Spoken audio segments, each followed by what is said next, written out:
Yo. Hola.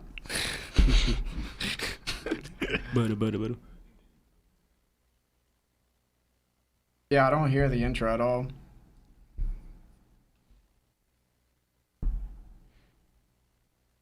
Yeah, they said they got no sound as well. I don't know if they hear us. They hear us, Marv? Yeah? Yo, guys, if you're in chat, can you hear us? I can hear y'all talking. Alright, they can hear us talking, Marv. Yeah, but the intro music is just not there.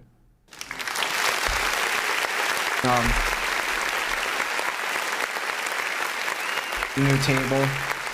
It's the new table. Yeah, new table, Marv. Alright, guys, hello!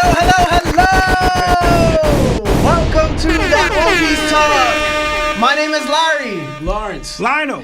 Sub. And this is that One Piece Talk, where we talk One Piece. Woo! Let's go! Hello, everybody. Welcome to episode 103 of that One Piece Talk. We will be discussing chapter 1085 of One Piece today. Yes, there are rounds going around about 1086. Just remember, we do not talk about spoilers in the chat. If you do, mods will get on top of you pretty badly, and you probably won't be able to make it next episode. So I suggest, do not talk about it. Just don't. Just talk about 1085 right now. It just got officially released yesterday. So there's a difference for all of you that don't know. There's fan translations, and then there's the official translation. The official translation comes out on Viz. TCB, OP scans, those are made by fans. So remember, when the chapter comes out for them, it doesn't necessarily mean it's out for the entire world. It's just out to a select few. So thank you for being here once again. Listen, damn, I forgot to do this with Strahd. Any of the mods that are in chat right now, would you be able to please go into the mod chat and copy and paste the new merch that we have now? We have new merch. If you could please put that into the chat right now. Everybody, if you want a shirt, if you want something from us, I did work up some things and they are now available for purchase. The mods will get straight onto that. Also, if you haven't joined our Discord, please join our Discord. It's amazing, literally amazing. If you haven't been inside of it, we just hit over 2,000 members, and we're kind of killing the game. It's super healthy, super energetic, and people actually feel at home there. There's absolutely no disrespect tolerated.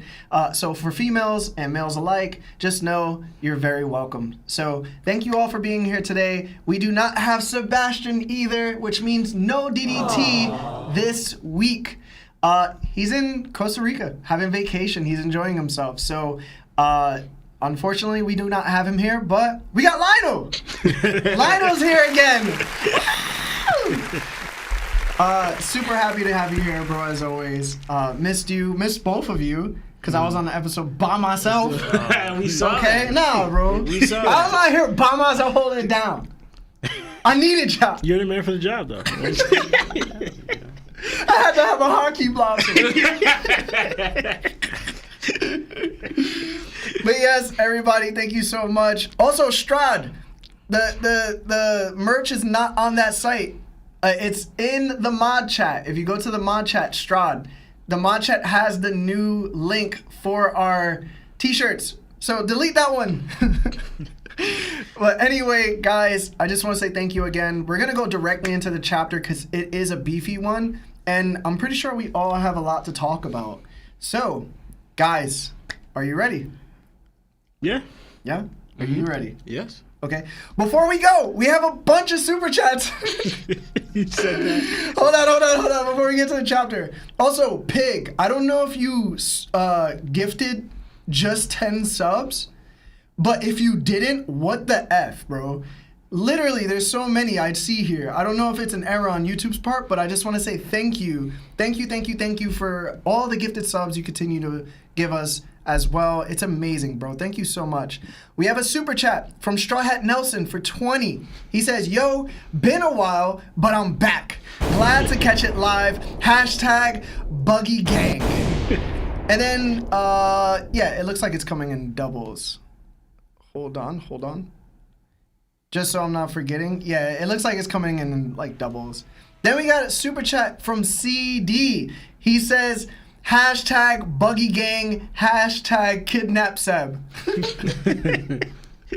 Yeah, he's in sex trafficking right now. What?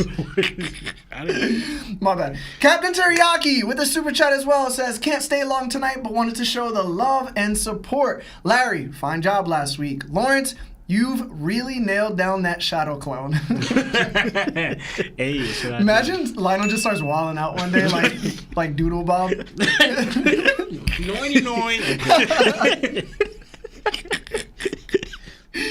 Yes, but anyway, let's get to these chats, guys. We have two $2 from Strahd. Oh, did we? I didn't even see it. One is he said directly to the on top. And another one from another $2 from Strahd. It said, heck yeah, my boy back, 50% attendance. It's alright. It's a failing grade still. Joyboy Mark with the 10 says, how we doing? Sending love and ready to fight the world for hashtag buggy gang. Ryan with the 5 says, loving the content, got my military buddies on the top hype. Hashtag Larry has W takes. Y'all tripping. Tell him, bro. Tell him. You heard? Also, shout out to all the military. I have a brother in the Marines right now and another brother who graduated the Marines. So shout out to you guys for serving. So thank you. Also, thank you, everybody. Again, thank you for being here. Thank you for all the super chats. We got another one. I think it's just a repeat of whatever's going on with YouTube right now. So if you see multiple like super chats, guys, just point it out to us or like hashtag Lawrence. That way we know. PP McGee with the 2 says, finally made one, been busy, but much love. Hashtag Magellan. We got some Magellan love going on. Wow, I mess with that, yo. The pseudo admiral himself. But yes, guys, we have t-shirts. If you haven't liked the video, like the video. If you haven't joined our Discord, join our Discord. If you haven't seen, we have new merch. Strahd is putting the link. Get some shirts if you want now. And now we're going to just get into the chapter because I'm tired of talking.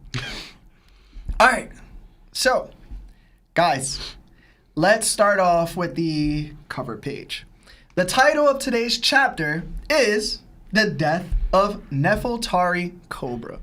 Within the cover page, we have a reader request, and it says, Frankie rooting on sea turtle hatchlings as they crawl to the water. Did you guys have any thoughts about the cover page at all? And you know I'm going to start with you. You know I am. I didn't really. Just showing how Frankie is. Like, he's a very emotional dude and passionate dude. And I guess he defeated that crab thing that helped him go to the sea. But I didn't think anything much. I thought it was kind of funny. And it kind of actually, I don't know if you, what's that show we watched? It was about animals when the lizards pretty much lay eggs in the ground. And he get up like out of the ground, and he had to go to the sea. But they kind of defend for themselves, and those snakes were trying to eat the lizards or whatever. Remember that? I do. I don't know what it was called though. Yeah, it was an animal thing. But it reminded me of that. Was this on H Anime? Is that like an animal? No, don't worry about it. What was it on, bro? What movie? No, it was like one of those documentary. I don't know what you were talking about. I don't at all. I can't. I'm not even trying to think. Listen, man, I'm trying to figure things out, bro. I don't know what you're talking about. No, it was one of those animal nature explorer things where they show you the animal life, like, you know, how they go about life, like, regularly every day, like, you know. Okay, you mean like the Discovery Channel? But it was most like, is that what that is? That is it. But he's talking about like they have like their own show on Netflix. It's like I have no idea what he's talking about. I don't know if it's Animal Planet or something like that. Yo, just make your point, bro. I forgot. But those are the old ones. These like newer ones. Yeah. Just go. It's like a show on Netflix. But it just my point was, Larry. Yeah, I'm trying to figure it out. It just reminded me of that because I don't see their guardians or parents watching them like Frankie's doing it. Where's the mother turtle or father turtle? Okay. I just know that. That's the point I was making. Okay. All right. Lawrence? I don't got much here. Lanaka said, like, you know, Frankie's an emotional dude, and this kind of low-key just reminds you of, like, when Frankie gets passionate about something and he gets emotionally attached to it, he wants to get involved. The same way where he, on Dressrosa, where he even told Luffy, because he got emotionally involved with that, it's like, I don't care what you say, I'm going to protect or help these Tatatas, you know? So to me, it's a situation where he got emotionally attached. He probably saw one of these turtles fighting for his life against his crab, trying to protect his family, and then, you know, Frankie, ow! And then he was like, I gotta get involved, and then jumped in. But yeah, that's about it. He really made the noise, too. Yeah, he really did. Yeah, for me, I felt like, I've said it before, right? Like, even though these are reader requests, Otis still has to read and be like, yo, I'm going to pick this. And I always think it's for a certain reason. So I was like, all right, let me come in with the perspective of that, right? So I said to myself, what does this say to me? Like, what does it say? What is Oda trying to say to me? Like, if he is trying to say something, what is he saying to me, right? So I was like, I think it's saying that Frankie will lead the new generation of Mads once once Luffy becomes Pirate King, and they will change the world. He's going to be emotional because Frankie's an emotional dude. Like, he really does cry, right? Yeah. Like, depending on which cola he has, he's switching up his flow, right? So I was like, it's also a different way of saying that Frankie's probably going to take over Tom's legacy of creating new shipwrights. And once the One Piece is found, once Luffy becomes Pirate King, I can see Frankie being a mentor to new shipwrights and then passing those shipwrights and teaching them that whatever they create, no matter what, isn't intended to be a weapon, even though it could be used as one, right? Like, the ship is not at fault. It's the person that uses it maliciously, right? So I was saying, Frankie's probably going to create a school where he's going to send shipwrights to different islands to create, like, new technology on their ends. And that's what Mads will be able to bring to the table. Like, he'll take on the technology that he's learned from Vegapunk, but then also his shipwright knowledge as well, combine it, and then create, like, a school. And it'd be like a different match. So I was like, yo, this is him sending these new shipwrights to the world. And I was like, yo, that sounds kind of good. It's pretty dope. To me, it adds on to, like, because how much he loves Vegapunk, right? And Vegapunk kind of has, look, he wants to share his knowledge, like, that cloud, with the world. Frankie kind of taking, I guess, charge or lead in that aspect, or doing it in his own way of furthering Vegapunk's dream in that aspect. Yeah, and the thing was, too, I was really excited to see the gold chain back. And that's what kind of helps my theory even further, is because Frankie hasn't worn the gold chain since pre-time skip. He wore it during his debut on Water 7 all the way to Sabaody Archipelago. Yeah. And that's when he took the chain off. It's because I think it broke during the explosion on Vegapunk's island. So I was like, yo, like that might be a clear indicator that the gold chain is back. He's probably back at Water 7 again, too, doing all this. So I was like, yo, it probably could happen, right? Like, I was like, yo, bet. No, honestly, I forgot about the gold chain. Like, I haven't seen it wear such so a long. good I look. forgot. Yeah, it's been a minute. It's been a minute. But when you were saying that, also reminded me for some reason like that.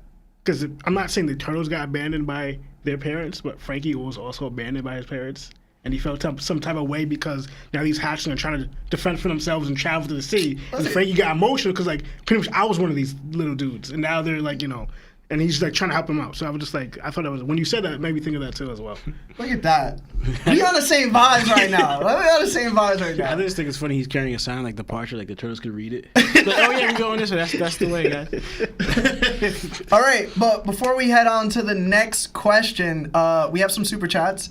We have one from Twilight Straw Hat. He subscribed to the 𝗠𝐿𝐭 membership, which is our highest membership on YouTube, for 13 months, bro. You've been here for a year and a month. Thank you so much. He says, much love to you all. Keep killing it with the amazing podcast I look forward to every week. The last few chapters have been fire. Hashtag Simps for Seb. Hashtag CG looking crisp. We have a super chat from Stacy. She says, first live after watching all the shows. I'm hyped. Thank you so much. I don't know if it's a she or he, so my bad, yo. Thank you. Welcome. Yes, welcome. Esteban with the 2 says, hashtag Larry got bad takes but can hold a podcast. Abyss Blade with a 5 says Larry is cultured. Thank you, bro. I am, bro. These two are not, clearly. Project Iceman with the 5 says, hey guys, I mentioned this in the 1085 spoiler Discord, but mu equals empty void. What does Emu sit on? Empty throne. The void sentry is named after him too. We will get to that. So give us a little bit. We're about to jump into all that stuff. If I missed anything, guys, please let me know. Just because, you know, sometimes I probably will miss it. Seb's not here, so he doesn't have the computer to read it. So, Mobby. But anyway, let's get on, gentlemen. You guys ready? Yeah. Okay. The chapter opens up where it left off from the last chapter, with Cobra speaking to Emu. Cobra looks up at Emu sitting on the empty throne and can't believe someone's sitting there. He thinks to himself that not one person should be able to sway the entire world. Then we hear Emu speak. Emu says there's 2 things to say, but 1 thing to ask Cobra. Cobra goes into a coughing panic and asks who Emu is. Cobra says he knows the name Emu, but it has to be a coincidence since among the first 20, then Emu cuts him off. Emu says don't ask because Emu will not provide an answer. But Emu says they can answer what he wishes to know about the D clan. It's a name that opposes them. Those who are D's now are empty husks and don't know the meaning of their name. However, recent developments are due to Queen Lily's great mistake 800 years ago. Cobra says mistake with a question mark. Then Emu says as he does the curiosity of the scholars digging into the void sentry, as does the pirates who seek the poneglyphs for treasure. If it wasn't for Lily on that fateful day, then the poneglyphs wouldn't have had spread across the world. Emu questions if the spread of the poneglyphs was actually a mistake or if it was planned. The girls say take out their weapons. Emu continues to say that the answer must be in Lily's letter. Emu asks Cobra, why does he hide the true name of the proper sender of that letter? Cobra realizes he won't leave this room alive. Cobra asks if he lies, would he be able to leave? The Gorosei says his death was permanent the moment he saw Emu. Sabo eavesdrops on the conversation. Cobra then announces that the letter was signed by the Queen of Alabasta, Nefeltari D. Lily. Emu gets pressed and goes to murk Cobra and lands a blow. Sabo jumps out and throws a fire fist sent straight at Emu. Emu asks where Sabo came from and uses an ability to eat his flames. My question to you, gentlemen, what did you guys think of the beginning of this chapter? And we'll start with Law. It started off right with a bang, man. Like it went straight to the heat. So honestly, when I was reading this, I thought it was interesting how it was worded. Right from the beginning, it says it is not meant for one person's will to sway the entire world. Right, and then it goes on to he starts speaking about Emu. He mentions the poneglyphs, how it was set free, right, and the great mistake, you know, and the scholars, right, trying to gain this knowledge of this ancient kingdom, right, and then he starts talking about how that fateful day also led him on these pirates trying to look for something. What made me think of this, right? I'm talking about all of them have in common. It made me think, for example, right, going by what he said, right in the beginning, that someone's was not supposed to sway the entire world. That means there was never one ruler of the world ever, right? So even back when the ancient kingdom exists, right, it wasn't the ruler of the world. It was just this kingdom that had ideas that I guess maybe shared with the world, or it stood like a vast civilization. But like think about what Vegapunk talks about, what it would produce, right? Even with you can even tie it to like even the fruits where we talk about what Vegapunk was mentioning, right? About the hopes, right?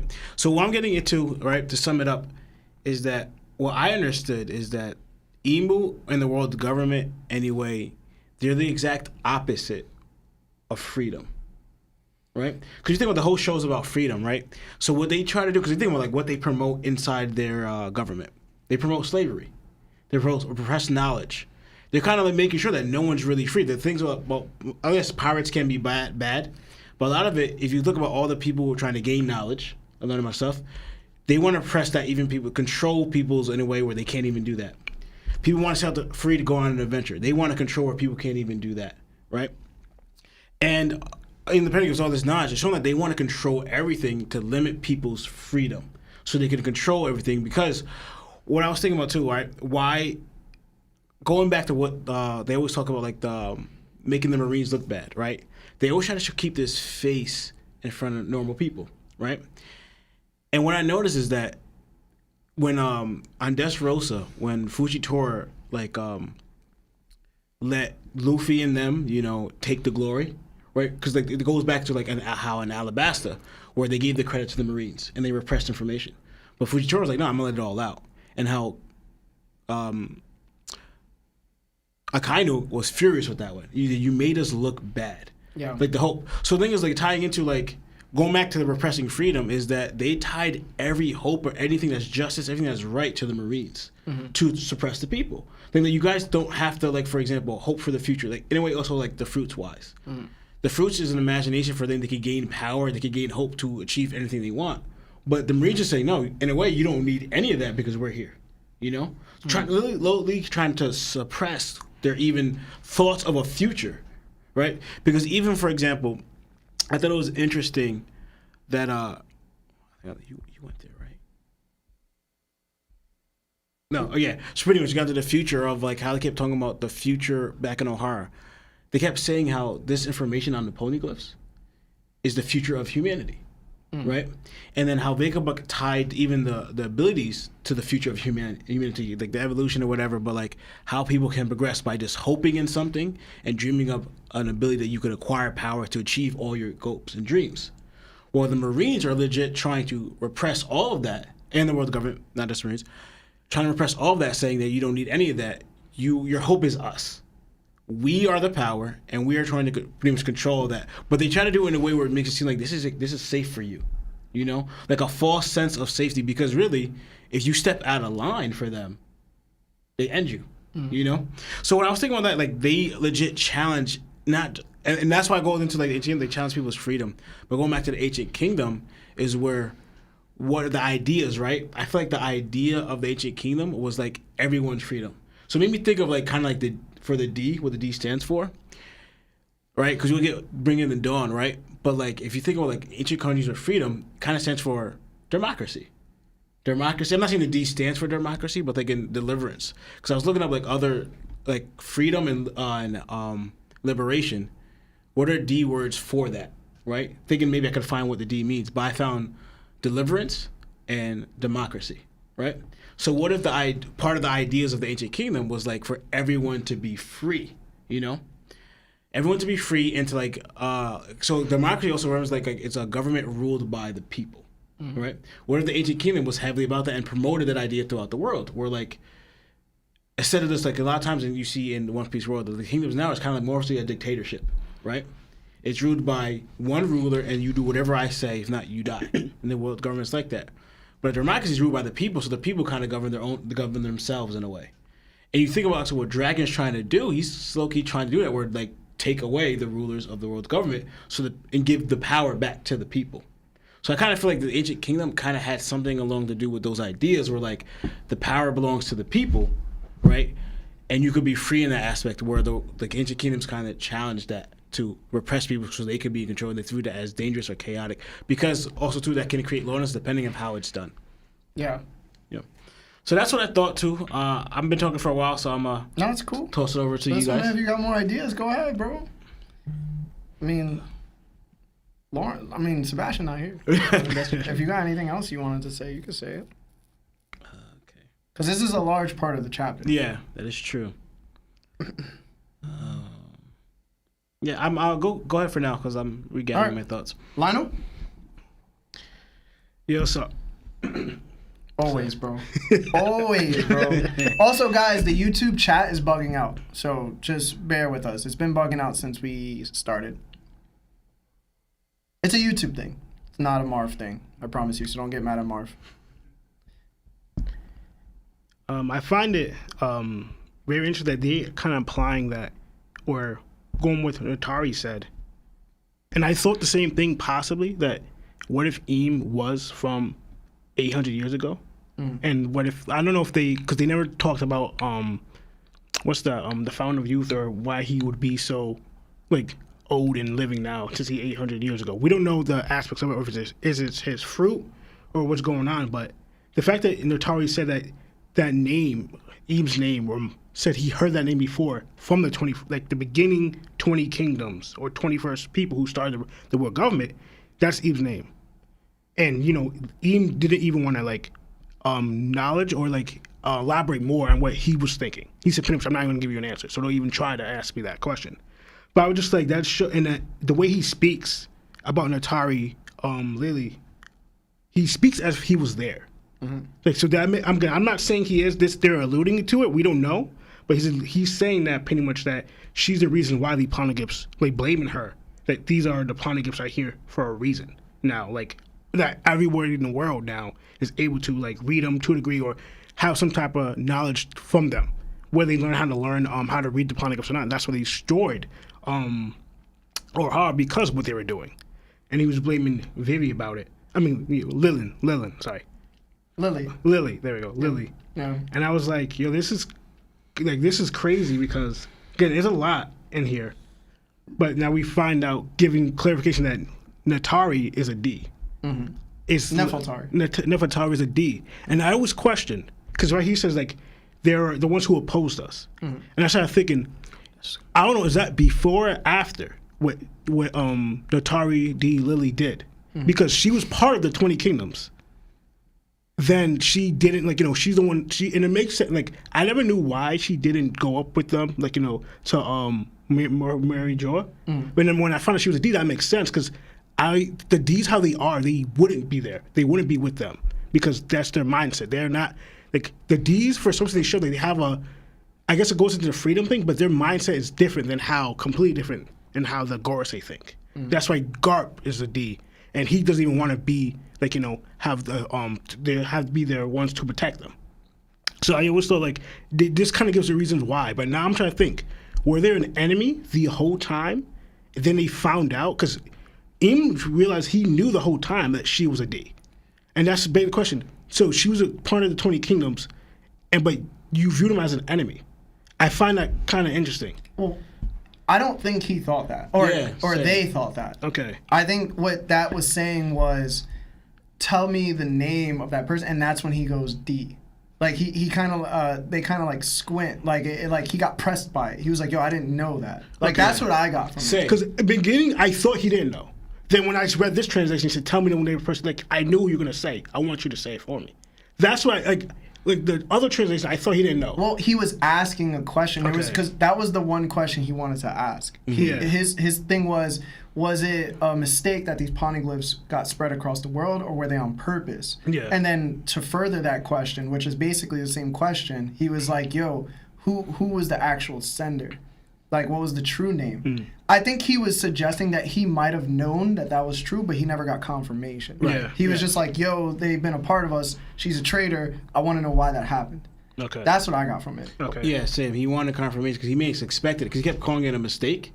So, like, why would this person make this mistake happen? But now, when you got the proper name of the person, he's like, that confirms my thought. Yeah, like he had a theory. Yeah. Okay. Because I get you, because he said, like, was it a mistake or was it actually planned? And now he's thinking that she did this on purpose. It wasn't a mistake. And I also started thinking of, so you want to know this, what's inside the letter. Why kill him then? Because wouldn't he be the only one that knows where the letter is? Because he mentioned that he knows the letter, and it gets passed off from generation after generation. And he said for him to get that information, he have to read that letter. Yo, say merc instead of the K word. Oh, sorry. Yeah. Sorry. I forgot. That's right. But no, that makes sense though. That if he's the only person that knows it, but then again, they could just go out there and just, like, search everywhere in Alabasta, you know? Because they did that with the pregnant moms looking for Ace. That's true. You know what I'm saying? Yeah. And Cobra kind of already gave out the location of it.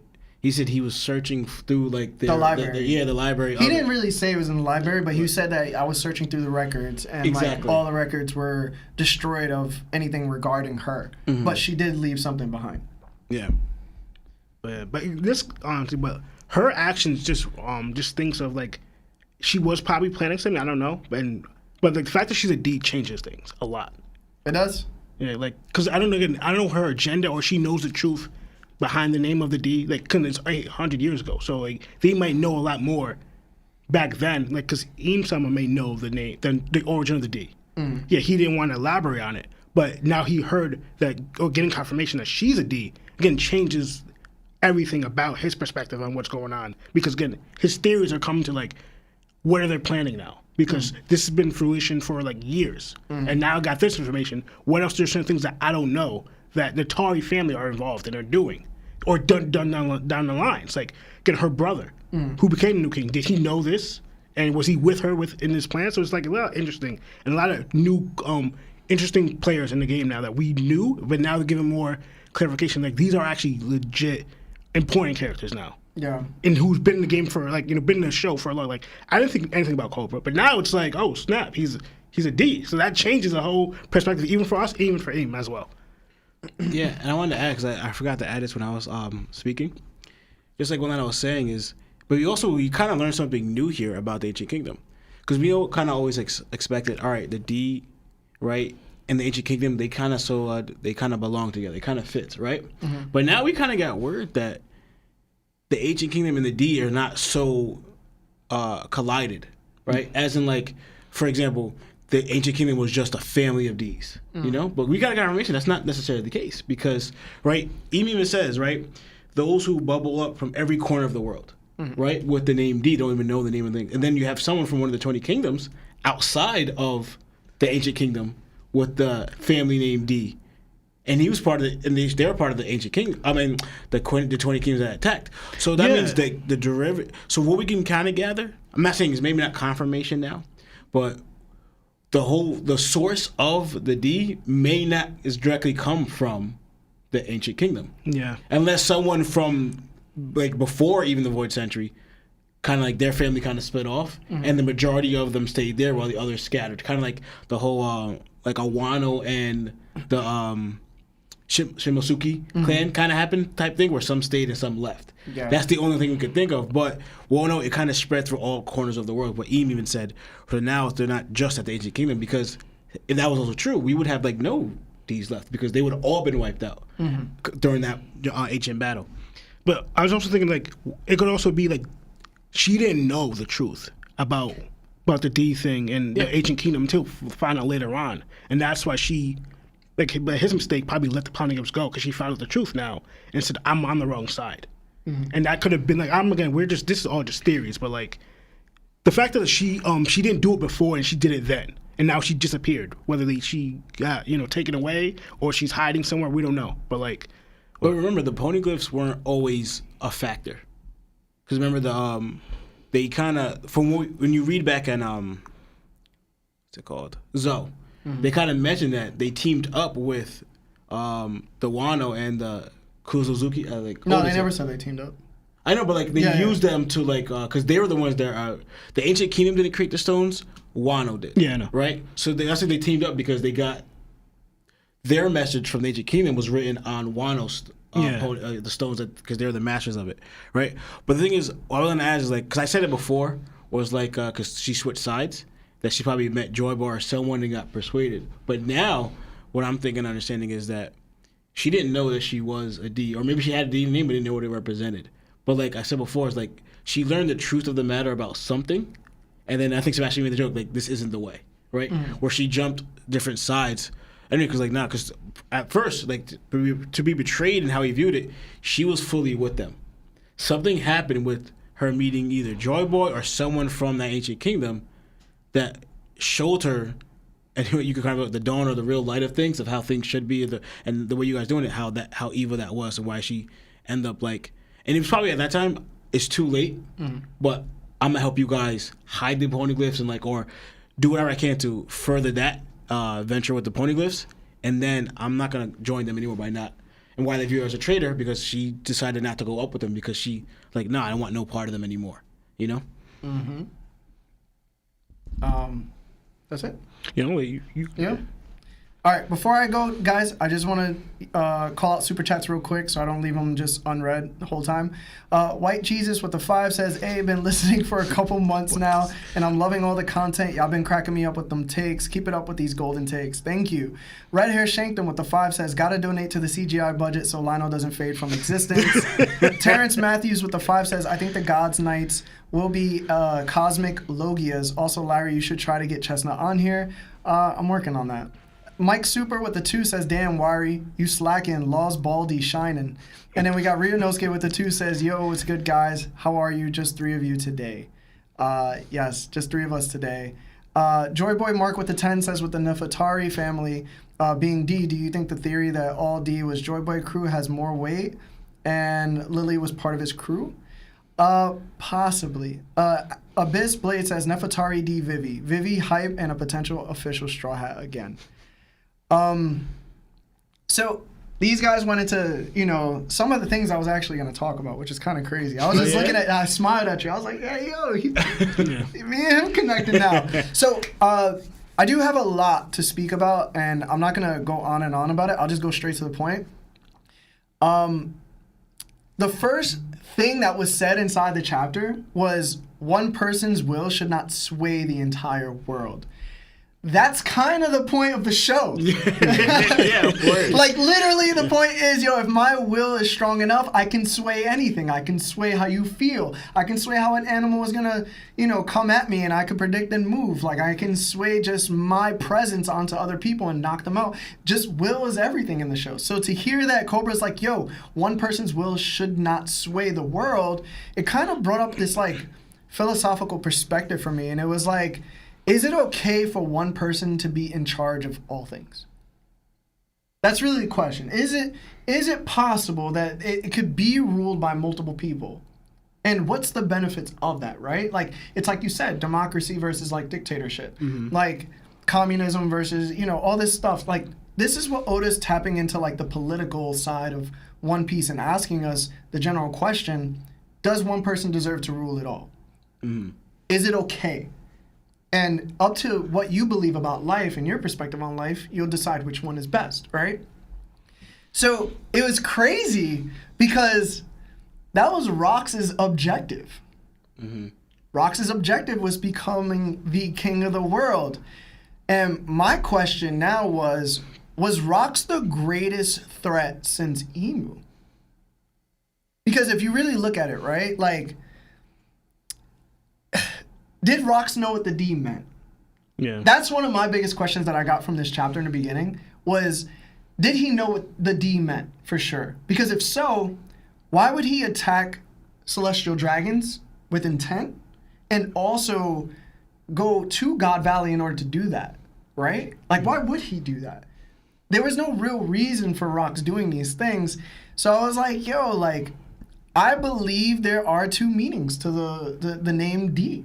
I think there is the Dawn, which is brought up multiple times. Yep. And I think that's the people like Luffy and Garp and maybe Dragon. And then there's people of the Dusk, who are probably like Emu, who I think is a D, and also Rox and Blackbeard.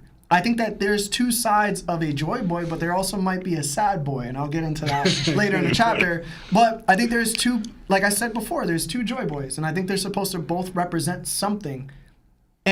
But they remain the same goal, and it's freedom.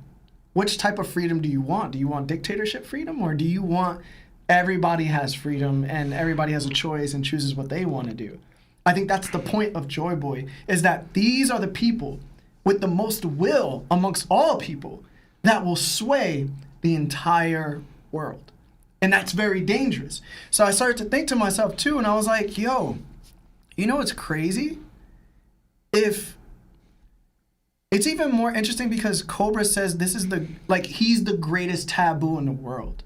He said that to Emu. Mm-hmm. The only time that word taboo has ever been used is when people were describing Rox. Yeah. But they were describing him as the worst taboo.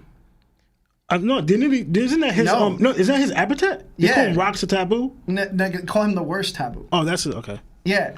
So it's like, this is a guy who was also attacking the world government all the time to the point they were called terrorist organization. So I'm like, yo, this fits the Dusk description. This might have been what 𝗏𝗚 was saying, like parts of the world are gathering and trying to oppose them. They're the greatest threat to oppose us, which makes me think, well, if 𝗏𝗚 had the will to become the king of the world, then if he hates the Ds, I don't think that necessarily doesn't make him a D. I think that makes him even more of a D because he only knows that a D can surmount him. So he's like, yo, I hate my own people. Because they're the only people that can challenge me. Mm-hmm. So I'm like, yo, they might be a D too. But he's the Dusk D. Like, because the Dusk won in the previous 800-year war. Like, they brought the 𝙁𝙧𝙪, the nothingness that is Mu. So I'm like, yo, that's pretty interesting. And then Cobra kind of insinuates that, like, 𝗏𝗚's name, he heard it before amongst the first 20 of the kings. And I was thinking to myself, that's obviously, I think that he knew Vivi. I think he knew Lily. And the fact was, he was cool with Lily. And I think Lily was a part of the gang too. Like, she was a part of it. I'm going to touch on that in a few. But I think they were probably a friend of Lily. But she was, like, playing along the whole time. And I'll explain why. Also, we've never had, like, a fishman with the name that has a D in it. I still think, and I know this sounds crazy, I still think that 𝗏𝗚's probably the Poseidon from 800 years ago. The Poseidon? Yeah. Really? Yeah. Okay. I think she might still be alive. I'll get into that a little later. But I do want to say something, and this is a very interesting theory, and I think that I know what happened in the 𝙁𝙧𝙪. I do. So it seems as though, like, Lily had a foresight that herself and the people she was, like, friends with were going to lose the war. I believe in her knowing this, she had a specific people of Wano create poneglyphs. The Kazukis. It stated that for generations, the Kazuki clan of Wano has been a line of stonemasons, cutting and carving stone. Even now, their skill is still not, like, it's still unparalleled. Mm-hmm. Because these stones are so heavy and indestructible, I believe her and the Joy Boy of the past joined forces and had the ancient shipwrights of Water 7 create Pluton, the giant ship. The giant ship was probably already built for Joy Boy's promise to bring the fishmen up from Fishman Island to the surface. But he failed to keep that promise because they needed Pluton to carry around the poneglyphs to the rest of the world. And the reason they did that is because Lily and Joy Boy knew that they failed. They couldn't usurp the kingdoms that banded together in order to take them out. And that's the reason why Joy Boy's promise failed. And I think once the ship was docked at, like, islands, they befriended the giants, and the giants helped from 𝗷𝐵. The giants helped move the poneglyphs to areas that they would hide it in. But it was also hidden in allied nations of Lily and Joy Boy. And it's crazy because those allied nations are such as, like, Shandora, that's on Jaya. Mm-hmm. We have Zunisha, the Minx, Fishman Island, O'Hara, who's been a country for 5,000 plus years. And then also, of course, Lily's home, Alabasta. And then you have Wano and 𝗷𝐵. Mm-hmm. Like, I think 𝗷𝐵's going to have a poneglyph on it. And the one thing that all these islands have in common is that they're all independent from the world government and have been since 800 years ago. Alabasta? Yeah, they're not. They're technically not celestial dragons. You know what I'm saying? Yeah, like, they were like, yo, we're not with you. But, like, we're with you. Like, all of, and that just makes it because Lily is there, right? Like, Lily was a queen. But also, I think an honorable mention would be Amazon Lily. Because the name Lily is in Amazon. Amazon Lily. And also, she's a woman who might have befriended the snake princess of that island at one point. Mm-hmm. And also, what happens? They're an isolated nation. So I'm like, yo, these are probably all the allied nations that Vivi and Joy Boy were fond of. And that's where all the poneglyphs are at right now. So I'm like, that makes sense. Like, I feel like everybody is now, it's starting to come together where, like, they knew they were going to lose. Yeah. And that's why she tagged along anyway. But also, that's why she decided to leave notes behind, and Joy Boy did too. And I'm like, yo, I think this is what happened in the Void Century. What y'all think about that? Nah, it has to. Because she had to befriend the Wano country too. Yeah. I'm also thinking, I wonder if Oda would go a route where, like, for example, what if we have it wrong where, like, not say she was on their side then got convinced otherwise, but what if she was, like, a double agent the entire time? I actually thought of that too. Like, she was actually with the D clan, but just kind of was working on the inside with the 20 Kingdoms, the Celestial Dragons from the get. As in, like, she was never on the Celestial Dragon side. She was always with the D clan and just kind of like from working from the other side. They're saying, yo, and that's how she was able to hide the opponent, is because she knew exactly what they were doing. He could go either way with it, but it made me think, like, for example, of how to come back. Because I also think of, I don't know how, when we think of how strong, like, the D members that we see now are, then this ancient civilization where, like, the technology was so advanced. And then you have other groups like Wado, you have the Shandorans, and all these other kingdoms you mentioned. I understand it's 20 kingdoms, but how do y'all lose? With the power that you have on your side, too. Like, I don't know if the fruits existed or not, because we don't know when they came into fruition. Like, was it after? No, I think the fruits have always been there. Because the thing is, I'm not going to say the 20 kingdoms had the fruits on their side, but if they're against that freedom that the fruits represent, they would have the fruits as well, plus the ancient weapons. Like, what mass force did the 20 kingdoms use besides the whole 20 might of 20 kingdoms to beat out all this, you know? Because we also have, like, they extincted the Lunarians, they extincted them, and who else? And the Shandorans, they extincted them. Like, So you know? my idea is that they had Uranus, the ancient weapon.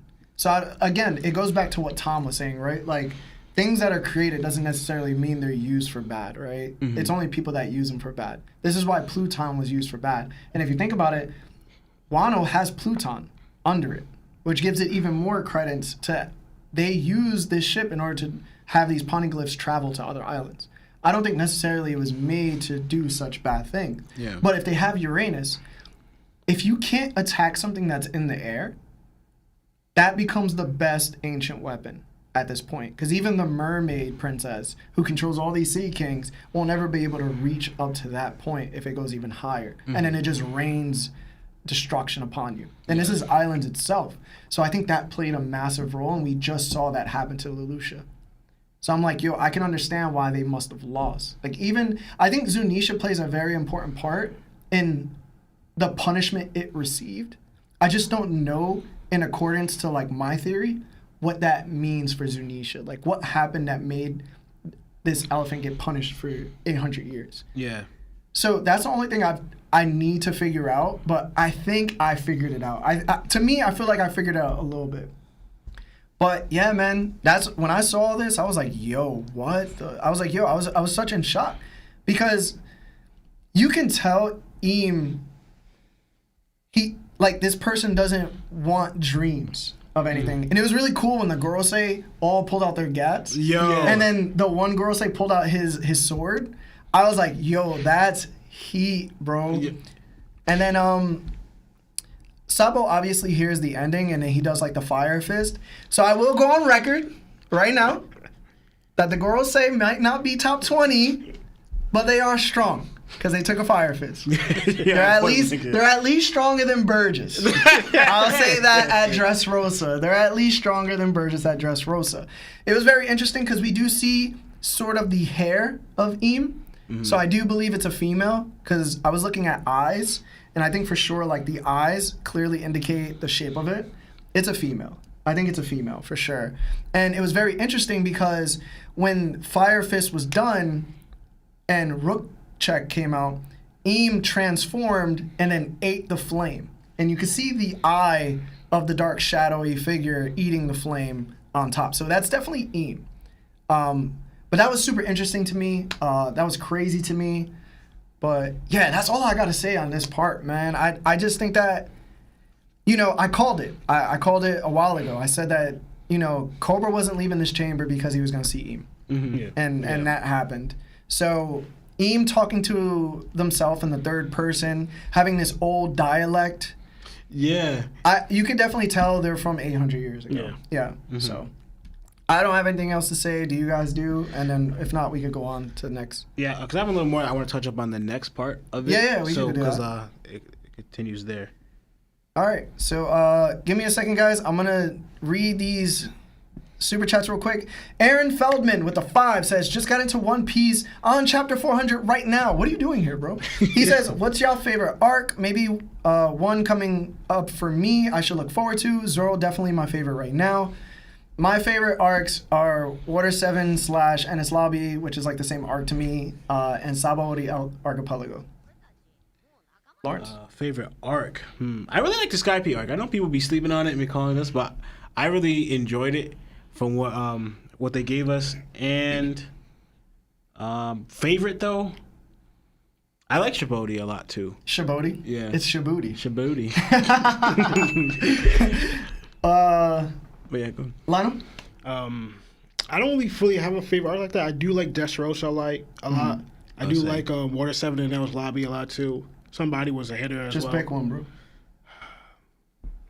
Let's say _ʍ𝗏𝗧 for now. _ʍ𝗏𝗧. That's so ugly of an answer. Ryonosuke with the 2 says, talk your ish, Larry. # Larry has the best takes sometimes. I do agree. What's up with the backhanded compliment? What? What do you mean? You're barely here, Lionel. How can you have any opinion? No, I'm joking. Mohammed with the 10 says, yo, Larry, Law and Leo. I know people might be mad that One Piece episodes are not up to Egghead yet, but I'm actually grateful that the episodes are not out yet because Oda has not confirmed Imu's identity. That's true. Joyboy Mark with the 2 says, crazy theory, Uranus is a sky island that moves. I came out with a theory about that. I said it's a weather ball. And then Eam might be a Birkin. Also, Parvision and all his viewers came to say hi. Thank you so much, bro, for the raid. Appreciate you, Par. What's going on, Par? Much love, man. Shandi Wandi with the 5-month membership to Nakama says 300 people in here like the stream. Keep it up, lads. Oh, thank you. Thank you. Hudson Pig, another 10 gifted subs. Can we get W's in the chat for Pig? Wow, man. What else?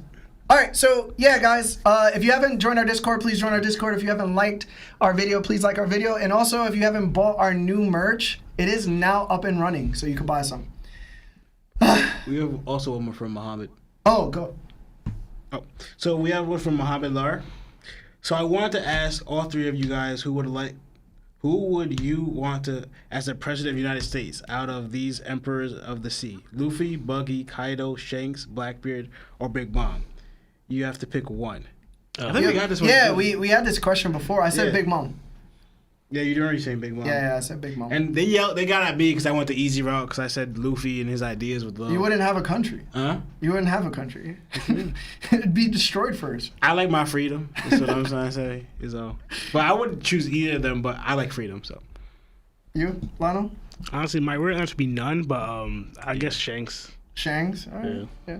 Yo, the answer's probably really Buggy. I'm just giving you a Yo, it really is, bro. Yo, people respect him, bro. And he don't be wilding out like that. Shanks is like the best person out of all of them right now. I doubt that. He's more responsible than Luffy, and you will be protected. He's respected and loved. Yeah. Yo, but that means we'd be weak.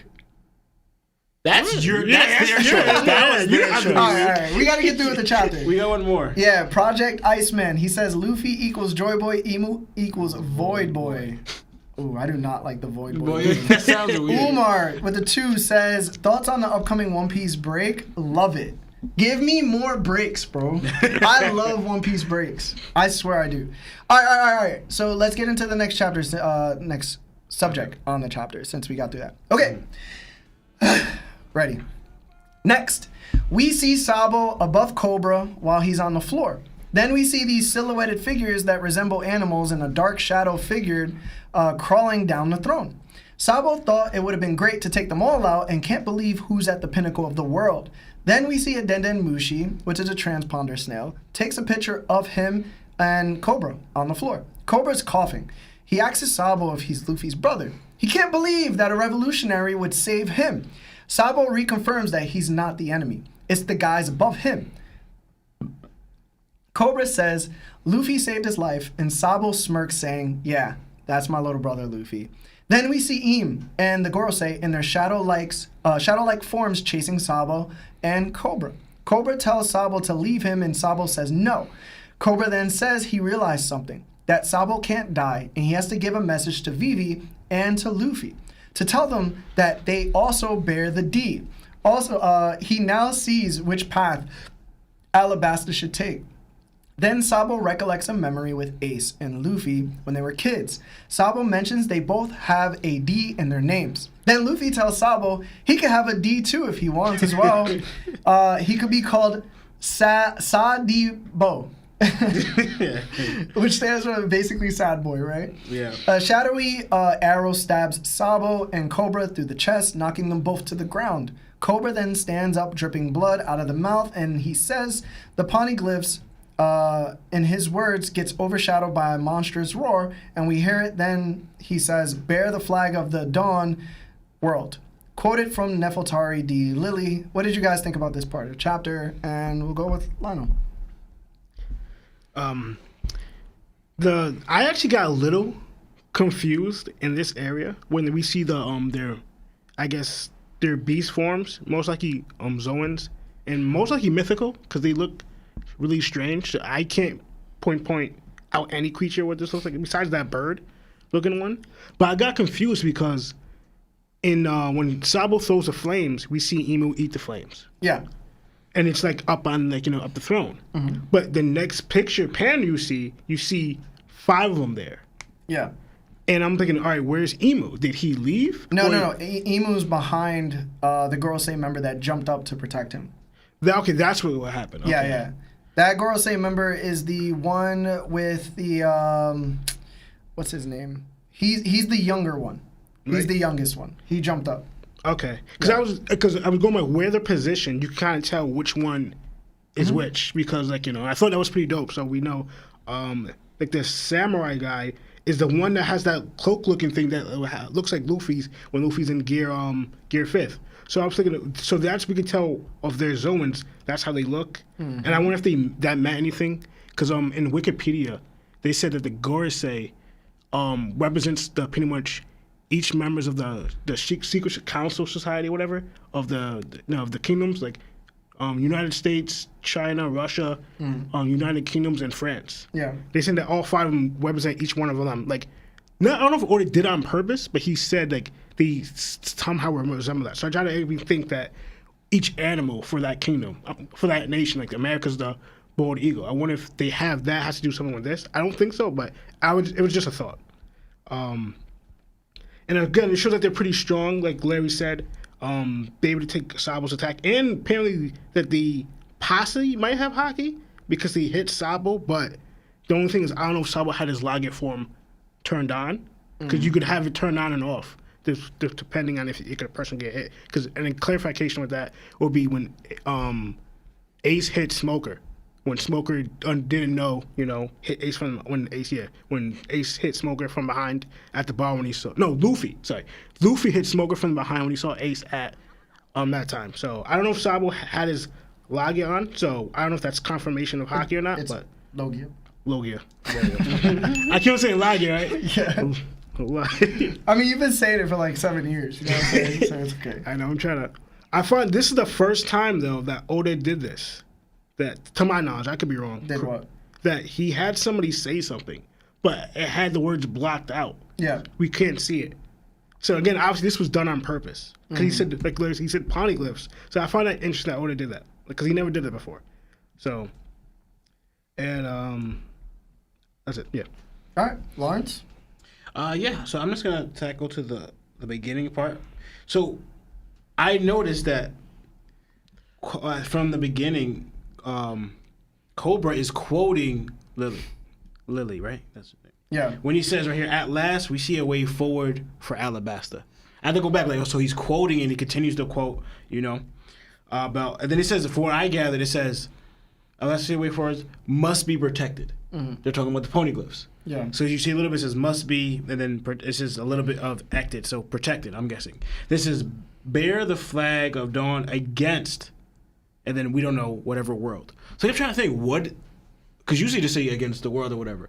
Is it troubling world, trifling world? I'm trying to figure out what the T meant because it's not just with a T, then it's ing, then world. So I'm trying to figure out what that is because, like, this tells me, what she says, at last we see a way forward for Alabasta. Just rekindling what I was saying before, is where I believe where maybe I was saying the double agent thing, that she wasn't on their side from the get.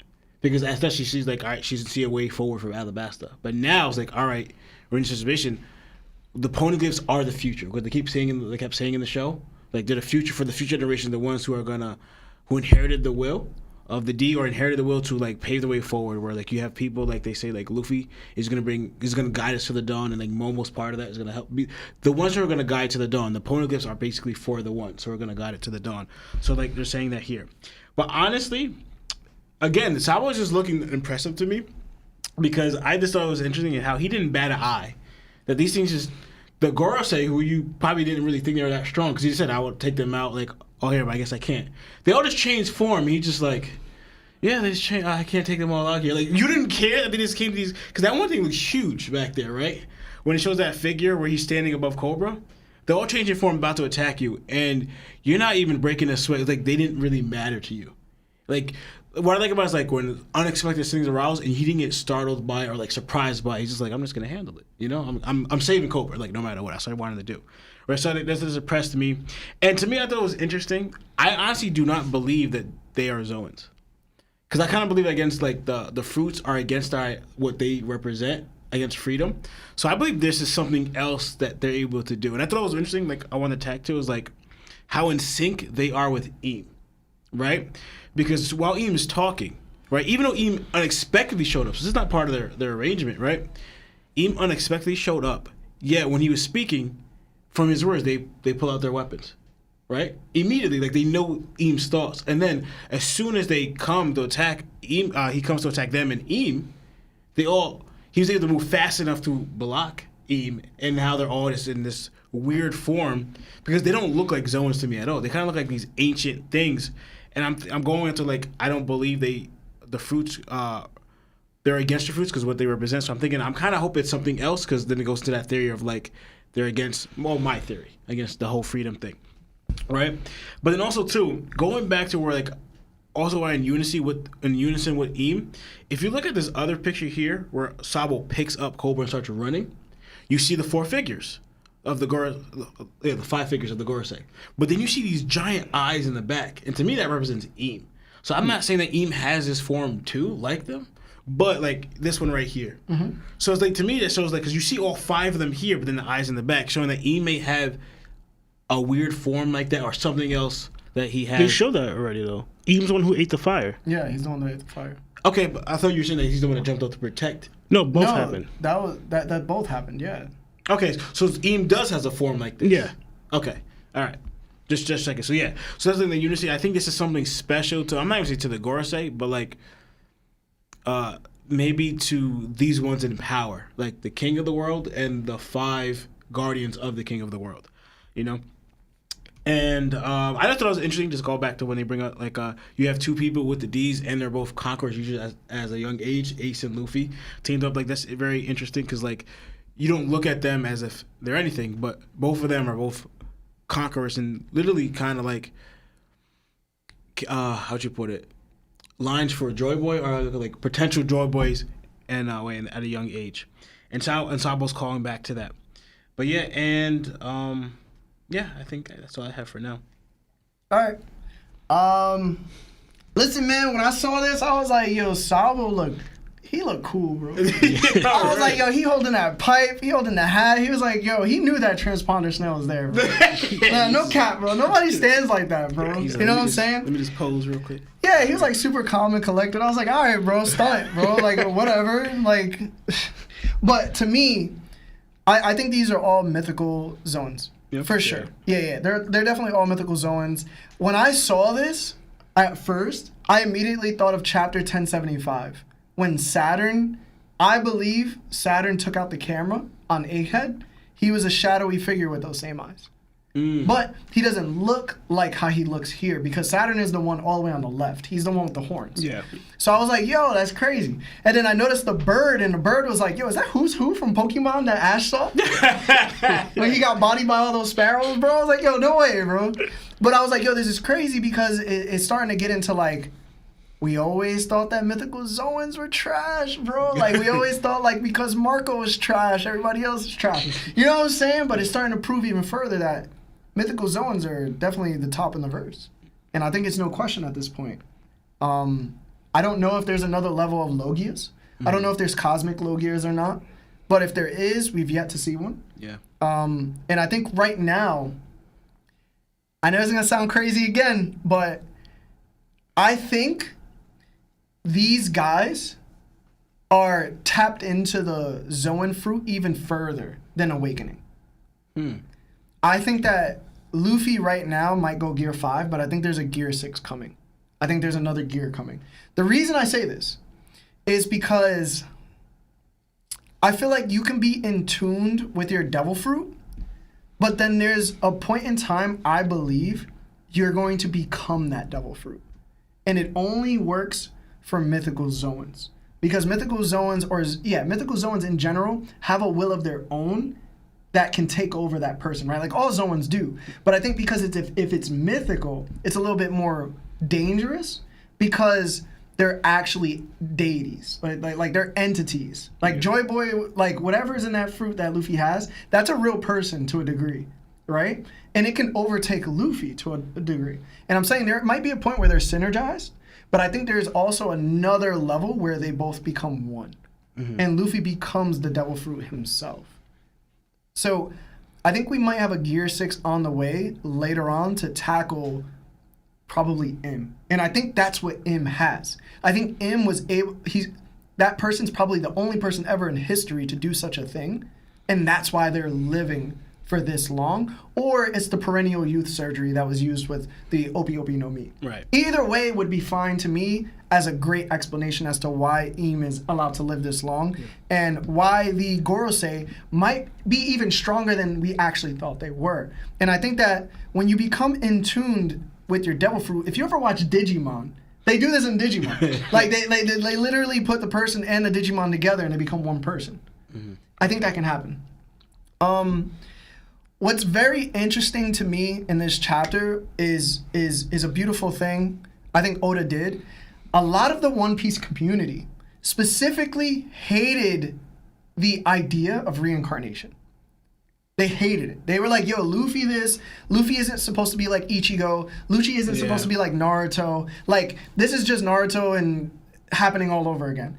And I think Oda was like, hold on. Y'all be letting me cook, but y'all ain't letting me cook enough. And I think that's what happened right here. I think it is like Oda was like, okay, so there is a D clan. But I think what Oda was insinuating is that anybody can become a D clan member. That's also what I wanted to bring out too. Yes. I forgot to say that. Yeah. So I think go anybody could become a D clan member. It just matters if you choose to do that. But if you choose it, you have to have the will to do such a thing. And if you don't, then it just doesn't happen. Now, there is a little hole in that area because, you know, Luffy doesn't know what the D means. He didn't really care about the D. He didn't choose to become a D, but he does D-like things, right? So I can see Nefeltari D Lily being a D, but I could also see Cobra not being a D, right? But I could see Odin being a D because he smiled in death, right? He's one of the few people that... So I think that Odin might have been a D. He just didn't choose to have the D initial because the knowledge of D isn't prosperous. Like a lot of people don't know that what the D means, right? So they'll never choose to become one. But you can be one. Like and it's very interesting because I think Sengoku knows that. I think when Law asked Sengoku like what the D meant, he didn't want to tell him. Because if he did, he would fan the flames of rebellion to a degree. He already knows they bring storms wherever they go. My question now is, does Garp know what the D means? If so, that would be very interesting because he might be able to give us some details into what Dragon's ambitions are, what his goals are, what he chose to do with his marine life, knowing that he chose a life of I would say, of settling down instead of reaching the heights he could have and changing the world. Like, even so, knowing what Ace was and what the D was, he might have been upset that Ace chose this way. So it's like, I think that's very important, and I think Oda's also insinuating that if there's a Joy Boy, Sabo was the main, like, he was the gate to saying, well, there's a sad boy too. So the two Joy Boy theory that I have, I now think that there's a Joy Boy and there's a sad boy. Mm-hmm. And the sad boy obviously represents the D's, which is the Dusks. Mm-hmm. So that could be very different. That was pretty cool. I think this is Imu's arrow that's piercing through everybody. I wouldn't say that Imu's all powerful. I would say that Sabo definitely has a goal of getting away. And I think it might have been coded with Haki as well. That's why it pierced him. I was gonna say one thing I forgot to mention. I don't think he had his ability on because his flames would burn Cobra if he had it on, and also too, it would go through him and hurt Cobra even worse if he did attack. I think he did it to like lessen the blow from Cobra, but also too, if he had his ability on, his flames would literally hurt. He wouldn't hurt him, but they would hurt Cobra. That's a great point. Yeah, because a lot of people scaling Sabo like he weak now, and I'm like, that's definitely not it, bro. Cobra would get burned. And that Cobra's already dying. You get burned by his flames. That's not gonna help anybody. Yeah. You know? Yeah. I was gonna speculate what Cobra says in Lily's letter, and from what I got from FISO, from TCB scans, and what I've heard from Stephen Paul from Viz Translations, they made out the best they could. Because in Japanese, the letters go vertically down and it goes left, right? Mm-hmm. Sometimes those words are going to be cut off a lot more than what we're seeing with ours because we go left to right, right? So I don't know exactly what's being said here, but I think the Dawn piece definitely represents the D clan that they chose to be in, which is the Dawn clan. Yeah. And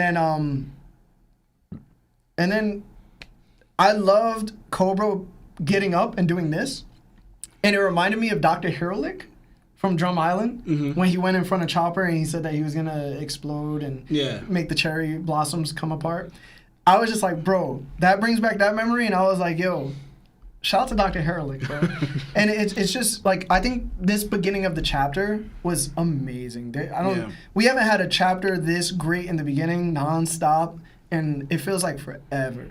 And I was just really happy that we got what we got. And I'm very interested to see what happens next chapter because of seriously. it. So, but other than that, guys, let me read some of these super chats off. So sorry, we're trying to catch up. Disloyal Bobcat with a 5 says Emu calls themselves Mu, which then translated can mean void or emptiness. Yeah. I get that. I can't go directly into that. I think a better person to watch would be Parvision on his Shadows theory. Isaiah McCourt becoming a Nakama member on YouTube. Thank you so much. We have Stacy with the 2 says, got to the gym, tune in later. P.S. I'm a guy, LOL. My bad, yo. Luis Lopez with the 20 says, just started following not too long ago, but I love the work you guys are doing for the community. Larry, my guy. No cap. Anyway, my question for you guys is, who is the other 4 pirates beside Luffy to take on the 5 Gorosei? Other 4 pirates. Yeah. I would say Jinbei, Sanji, Zoro, probably Sabo. I don't know. That's a complicated question. A bit. That is. Well, to me, it has to be, if Luffy's fighting 𝐸, it'll have to be 5. Because then there's 5 Gorosei members, you know? Yeah. I don't know. And to me, it's like, it's going to be, obviously, we already know, it's the top 4. Zoro, Sanji, Jinbei. Yeah. And then you could have some other fizz, but I don't think Frankie or Robin are going to be up to the task because they're the next stronger ones. Mm-hmm. It could be, like I said, Sabo or... All right, we're gonna just roll ahead. Yeah. Mio with the 17. D equals destiny. Depends on person, but it's chaos. Maybe. James Pigs with the 5 says, I wonder if my call will go through again now that Marv is back. Oh well. Hashtag Larry has bad takes. Hashtag sorry I was late. Don't worry about it, man. Patrick with the 5 says, the girls say probably have these insane mythical awakened Zoan fruits, yet they all pulled out blickies at first and were gonna ventilate. I think it's violate Cobra. Yeah. Tommy with the 5 says, hashtag Buggy Gang. Hashtag Lino for Prez. What? Terrible TJ with the Nakama status for 3 months straight. He says, like the stream, y'all. And then Celestial Donkey with the 5 says, Buggy clapping all 5 elders. Hashtag Buggy Gang. What do you mean by that? What do you mean by that? What do you mean clapping? Anyway, guys, thank you so much for all the super chats. We're about to go into the last piece of the chapter. If you haven't liked our stream yet, please like it. If you haven't joined our Discord, please join it. And we have new merch. If you didn't buy a t-shirt yet, it's up to you. Buy one. If not, it's cool. We have one by Strahd. Oh, what's Strahd say? Strahd said, Emo is just a shadow priest buff in the raid group. He's a what? Buff in the raid group. I don't know what that means. Just a shadow priest. He's somebody that buffs the crew. Like he makes everybody stronger. Yeah. Okay. All right. Last question, and then we get into calls. The girls say, in their animal-like forms, notice someone else is watching. It's Wapol through a peephole, not a glory hole. He sees Cobra perish. He can't believe it. Now that he knows everything, he figures he won't last much longer in the world. His means is over. Kings at the reverie notice that King Cobra and King Wapol won't be attending their meeting. Fukaboshi tells Shirahoshi that they should wait at the Red Port, and Shirahoshi wants to say bye to Vivi first. Next, we see Vivi tied up by CP0. Khalifa and Jabra tell Vivi that she's going to end up as someone's pet. That's a pretty good pet. Vivi's worried about Shirahoshi, but Jabra explains that she's fine. She is. Leo and Sai announced they were followers of the Straw Hats. In another part of the country, Fujitora and Green Bull ended up fighting because Fujitora helped the revolutionaries free the slaves. Then Wapol bursts through and Vivi jumps into his mouth. CP0 are flabbergasted and Wapol explains to his wife that he's running towards the ends of the world. What did you guys think about this last part of the chapter? We'll start with Lawrence. Yeah, so this is like, I was always curious of how this is such a random group, like Vivi and Wapol ended up, running away together, kind of, so to speak. Like, but now we see it. Like he's a nosy person, so he got involved in seeing this, and then he's running for his life because he knows what this means. Anyone finding the secret, it means like certain death, right? And then we get word out that, for example, I thought it was interesting that they kind of said that we're allied with Luffy, the ones that attacked the Crystal Dragon. So then this also gives more heat to like Luffy's crew, as like you already had the beginning. Luffy himself punched the Celestial Dragon 2 years ago. Now you have his affiliates attacking the same Celestial Dragon, So making his an enemy of anyone associated with Luffy is just an enemy of the Celestial Dragons. So that war is about to pick up where like not with that one because he's weak, but like with, I don't know if 𝗏 cares about the other Celestial Dragons. I think he could be just trying to hold his own power. Not sure about that. And then this is also going into like Fujitora. Right, this is where I struggle seeing him as a potential enemy of the Straw Hats or them fighting, because his ideas don't seem to line up with the world governments who kind of condone or approve of slavery, and he helped them free because he probably doesn't agree with the revolutionaries, but he himself knows that slavery is wrong. Well, the one he's affiliated with, we're kind of like the Celestial Dragons should have slaves because they rule, and he's like, no, they shouldn't. Or it seemed like Garp didn't even do any of this. He's doing more stuff against them than Garp kind of took the initiative to do. Garp was like, I'm just not going to support it, but I'm going to do my own thing. Fujitora's kind of actively fighting against them inside. Honestly, low-key seeming like another Lily, so to speak. I don't know to the full extent that Lily fought them inside, but he's actively doing it where he's getting to arguments, and he's making it known, get to arguments with the Kainu and maybe even the girls say of like, your actions are not supporting our cause. And yeah, that's about it that I had. All right, Lionel. So it was again Wapol. See, the same what Lawrence said with Wapol teaming up with Vivi escaping. This give us clarification of what happened. I'm gonna make this just short. I find it was really cool seeing the old squad clearly now. The old CP9 moving up. I like how Jabra looks. He looks dope with his getup. He looks like a skinny queen. He does look. Yo, he has the glasses, he has the does. ponytail, he has the mustache. Yo, it's Queen, bro. Just cooler. Yeah, definitely cooler. Yo, I'm not gonna. No, I'll save that. We'll go. Yeah, it's good seeing them. You know, it was again seeing. I was still going to topic with Purple Tiger, Fujitora. There's no way you just called him Purple Tiger, bro. I did. Do you call Kizaru Yellow Monkey? Because I've never heard this, bro. This is crazy. Word. I know Fujitora. Who are you, bro? I said Purple Tiger. I mean, I'm not wrong, but still, I get you. But I was wondering, like, because going with the lineups with the Amos, like obviously Luffy's fighting Akainu, who if Zo's gonna fight Fujitora or not, and because we don't know if Fujitora, I can't really see Fujitora leaving the Marines. I can't really see that because he kind of like just joined. Now you're gonna leave. While Aokiji, you've been with them for years. Imagine he goes to Blackbeard. Yeah, that would make no sense. That'd be bad. Imagine Fujitora with Blackbeard. I can't. Yo, and then Blackbeard just got 2 admirals that are stronger than him. Crazy. But Blackbeard Pirates go bad hard, bro. Yeah, seriously. I'm thinking, but why choose a Blackbeard? I wouldn't understand. Yo, freedom, bro. I can do whatever I want. You might as well just join Luffy at this point. Bro. I mean, he helps you with your dreams. I'm just saying. They actually both gotta do that. But I was always gonna keep on thinking of what the lineup was, because obviously, if Fujitora stays with the admirals and the Marines, I mean, he's fighting Zolo, you know. But like, if he's not in there, it'll be obviously Green Bover and Kizaru fighting Zolo or Sanji. But I started thinking of You good, Marv? somebody was calling. Someone got tired of waiting. Somebody's like, yo, I'm tired of waiting, bro. I'm trying to call now. Sorry. But I just thought of Zolo and Fujitora having something similar to a degree with I'm saying similar, not comparing, but with Luffy and Karateri.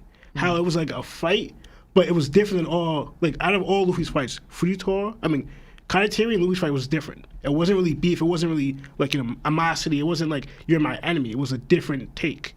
And like, you know how, like in a weird way, Luffy changed Karateri's perspective at the end of the fight on a certain thing, like respect towards Luffy.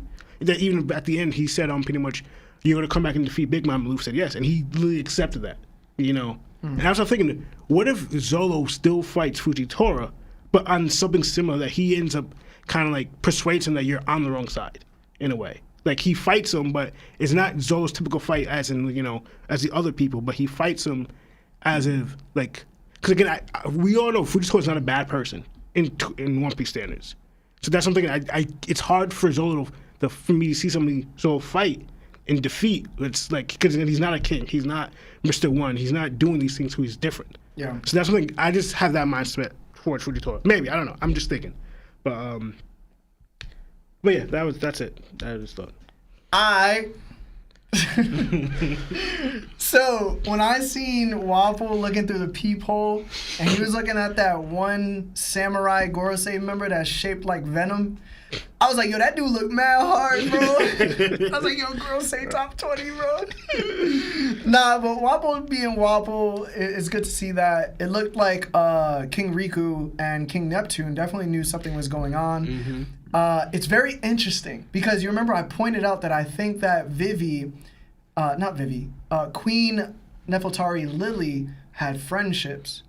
She probably was friends with current 𝗚𝗏, right? Like, and if 𝗚𝗏 is Poseidon, it goes to show that Poseidon right now and like Vivi right now have a friendship. They met once and care about each other deeply already. And it's like, yo, that might have happened, and that's why like 𝗚𝗏 is so against her, you know, because we know that Poseidon and mermaids can hide their fins in like shoes. Yeah, that happened with the train conductor chick from Water 7. So I'm like, yo, that can still be a possibility, right? And then just seeing Jabra and Khalifa, yo, Khalifa is bad, bro. I was like, yo, why we let Khalifa off the hook like this for so long? Why is she just coming back? She like Nami 2.0 to a certain degree, bro. And I know a lot of people gonna hate me for that. But like, yo, Khalifa 2.0 Nami, bro. I don't care, man. And then we got Jabra, looks exactly like Queen, has the shades, has the ponytail, has the mustache. And I said to myself, I was like, yo, if there was anybody that should have awakened, It should have been 𝗏𝗲𝗪, dog. Yo, because 𝗏𝗲𝗪 was a direct challenge. He was a rival to 𝘆𝗏𝗪 at one point. And then Kaku got stronger than him, of course. But I'm like, yo, like this, imagine an awakened werewolf, bro. Yeah. What? That would go mad hard. I'm like, yo, I would love to see that. Werewolf should be, because that's not He's real. not a werewolf. He's just a wolf. Oh, okay. Yeah. Werewolf should be like mythical. No. He's a wolf. He's a wolf. But an awakened wolf will go mad hard with like an awakened cheetah. But anyway, besides that point, it was very interesting to see that Fuji ended up acting the same way he did in Dressrosa. Yeah. Where he said sorry to King Riku. There's definitely a side to Fuji that I love, man. He definitely, you know, I can see Green Bull and Akainu probably teaming up to fight Fuji, to take him out. Mm-hmm. Because people forget, Fuji's Devil Fruit is probably like top 2 in a verse. Yeah. Like he controls gravity. Yep. Like he can create a black, what? He creates the smallest black hole, destroys the earth. Like he can do such things. He just uses it to summon comets. Yeah. But I'm pretty sure he can do way more with it. So his Devil Fruit ability is better than basically everybody's almost, besides Kizaru and the Darkness ability from what we're seeing. Yeah. But you know, Wapol put in Vivi in his mouth. Wish I was Wapol for a second, man. What can I do? Low key, I love seeing Wapol's wife. You remember I told you her laugh? You don't remember her laugh? You remember her laugh? Nah. She goes, "Gold dig dig dig dig dig." Oh yeah, because she a gold digger. Because she's a gold digger. Yeah. Yo, Oda's so stupid, bro. Yeah, word. But yeah, man, this chapter was really good. I gotta say, Oda was in his bag. I just really liked everything about this chapter. Even though we got like 5 pages of just straight Vivi and Wapol, it just shows that like, I think what's gonna happen, and I thought this already when I was reading the chapter with Chestnut. I said that Sabo's gonna tell Vivi about the letter. She's gonna find the letter. She's gonna be with Big News Morgan, and Big News Morgan is going to spread that letter across the world, and everybody's going to know what the D means and who Emu is. That would be crazy. Yeah, that would be wild. I was not thinking about that. Me neither. That would be crazy. Yo. I was like, yo, Bro. what other reason would she be with Big News Morgan right now when there's a letter that Big News Morgan will be like, yo, this is big news. What? Yeah. Give me that. Like, I'm not changing the story up. So I think that's gonna happen now. Wait, do you think Sabo's gonna? Because I always thought like somehow Luffy and them are gonna meet each other at the same time. But you think Sabo's gonna meet Vivi first? I think Sabo's gonna meet Vivi. He has to tell her. Yeah. He has to either meet Luffy or he's gonna meet Vivi. Because I only see both of them because Cobra said tell Luffy and Vivi this. I think right. He said tell Luffy and Vivi. So that's what I'm thinking. Yo, like. You think Vivi and Luffy are gonna be in the same room together? Yeah, because this is obviously gonna lead to because Dragon Guy know about this too. I mean, which I saw he's actually knowing. Dragon don't know nothing, bro. No, Sabo's telling him right now. I forgot. Sabo's telling him right now. Yo, but Sabo doesn't know everything. He doesn't know the name Emu. He doesn't know any of that stuff. He just knows that there's somebody that resides on the chair, the empty throne, and he heard Queen Lily's name. That's all he heard. He didn't hear anything else. And then he told Sabo to tell Vivi and Luffy that they also carry the name D, and then he said out loud what was in Lily's letter, but I think it was just a portion of the letter. I don't think it was the whole letter. Okay. Yeah. So, yeah, man. I think that's going to happen. But other than that, guys, we're going to go into Super Chats, and then we'll take phone calls. Lawrence, let me know if I missed anything, bro.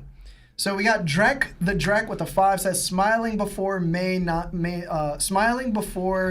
passing away may not matter. Corazon and Hiroluke did it, while Luffy didn't when Kaido murked him. People just smile after monologuing. Sometimes. Mohammed with the 5 says, yo, Larry, I don't care what anybody says. Khalifa was better than Nami pre-time skip, and she still post-time skip. I agree, dog. Anything else, Law? Did I miss anything? Yeah. We have, Flame C with the 2 says, Khalifa is a mature Nami. Yeah. What's it for Nami and Khalifa comparison? Yo, she bad, bro. 'Cause they fought, man. They did fight. Yeah, that's true. Patrick Flannery with the 5 says, I wonder why they all got promoted to CP0 when their literal biggest, most important mission of their careers was an utter failure and embarrassment. It's called plot, bro. No, didn't he blame it on Squad of them? All of it? Like, I think that. No, is he still around? I don't know. Disloyal Bobcat with the 5 says, we already knew Vivi and Co were D's. Oda been cooking that since chapter 823. If you look at Vivi in the crow's nest, below her is the letter D. I gotta go back to that. I didn't see that. Pimp Chimp with the 2 says, MFs like the stream, y'all out of line if you haven't. But other than that, we have. Did you read which one? Patrick Flannery? No. Oh yeah. I think I read that. Yeah, I read that one. Yeah, okay. I read that one. And I know you read that one. Anything else? Oh, you know you read that one. Yeah. Did you read another one from Patrick Flannery? I wonder why they all got promoted to CP0. Bro, I just read that one. Yeah, he did, Lords. There's another one he said. There's 2. So you read both of them from him? Yeah. Okay, man. Lawrence is not locked in. Yo, You're not locked in. It's hard keeping track of all these. I'm trying to make sure. All right. Anyway, guys, listen. If you haven't liked the stream, please like the stream. If you haven't joined our Discord, please join our Discord. And if you haven't bought a shirt yet and you want to, we do have our site up and running again. It's a different site. They'll post it in the chat. But other than that, let's start taking phone calls. Marv. Oh, yeah. Do the BetterHelp sponsorship and then we'll take calls. My bad, guys. This episode is sponsored by BetterHelp. Have you been struggling lately? Maybe you're having trouble sleeping, difficulty with a relationship, or just struggling from low self-esteem. Listen, I've been there. We've been there. If so, then today's BetterHelp wants to help you. BetterHelp offers licensed therapists who are trained to listen and help you. Talk to your therapist in a private, online environment at your own convenience. There is a broad range of expertise in BetterHelp's 20,000 plus therapist network that gives you access to help that may not be available in your area. You just fill out a questionnaire, simple as that, to help assess your specific needs. And then you get matched with the therapist in under 48 hours. Then you schedule a secure video and phone sessions. Plus, you can exchange unlimited messages and everything you share is completely confidential. I happened to sign up at one point regarding my confidence issues. Next thing you know, my confidence issues are not issues anymore. I'm doing pretty well in that area. You can request a new therapist at no additional charge anytime. Join the 2 million plus people who have taken charge of their mental health with an experienced BetterHelp therapist. Special offer goes out to all that One Piece Talk listeners. You get 10% off your first month at betterhelp.com/TOPT. That's BetterHelp, HELP.com/TOPT. Thanks again to BetterHelp for sponsoring this episode. Let's take in these phone calls. Let's do this. Hey, what's going on? This is Larry from that One Piece Talk. Who are you and how are you? Yo, this is Andrew. Hey, what's up, Andrew? What's up? How's it going, brother? I was doing good, man. I just got out of the gym. I was listening to some of your old episodes. Really? Nice. There were some bad takes. Oh yeah, definitely. Definitely from Larry. But anyway, that is so rude, Andrew. No. It's all out of respect. I have my bad takes as well. Thanks, man. What's up, man? Talk to us. Nothing much. Oh, just one thing. Hashtag Seb is not real. Yeah. So, no, they didn't. My question is a simple question, but so has it? I know we just primarily talked about the manga, but has there ever been a moment, or at least like an episode, where the anime exceeded that of the manga for you? This is just like personal opinion. Sabaody, maybe. Yeah, there'll be some parts where like there's one that always comes to mind where sometimes the anime kind of fills in. Back when I was watching it, for example, in Episode Down, when Ace and hears about that Luffy came to go rescue him, right? In the manga, you don't really get that. All you see is randomly this dude Magellan is slamming Ace to the ground, and you're like, what happened? Like it didn't make sense for what the panels what they gave us. But you go to the anime, you hear Ace finding this out, and then him struggling like to escape, him fighting, taking down the guards, and then about to escape, and then Magellan gets involved because I can't let you escape. Where it just like it seemed Magellan was just like, I'm gonna tell you 8 Luffy's coming to get you, and then bam, I'm just gonna slam you to the ground like that, you know? Where this one it showed in the anime that Ace actually tried fighting to save Luffy to get out. So stuff like that where the anime used to fill it in, like that is one example I have. I don't really have one. The only one I did like in the anime, I'm pretty sure, and it was on Logtown when they had Luffy and Smoker fight 1-on-1. And I think in the manga they had Sanji and Luffy fight Smoker a little bit. But that's the only thing I would take. Yeah, so we haven't watched the anime for like mad long. Yeah. So it's really hard for us to tell what's happening in Wano. But I think there's certain moments like Luffy punching, Charlos in the face. You can't get that in the manga. Yeah. Hearing 𝗏𝗏𝗏 Fukuro from CP0, the zipper on his face, he goes 𝗏𝗏𝗏. Like that's like one of my favorite things of all time. You don't get that in the manga. But I feel like most of the time, like the manga just outperforms the anime.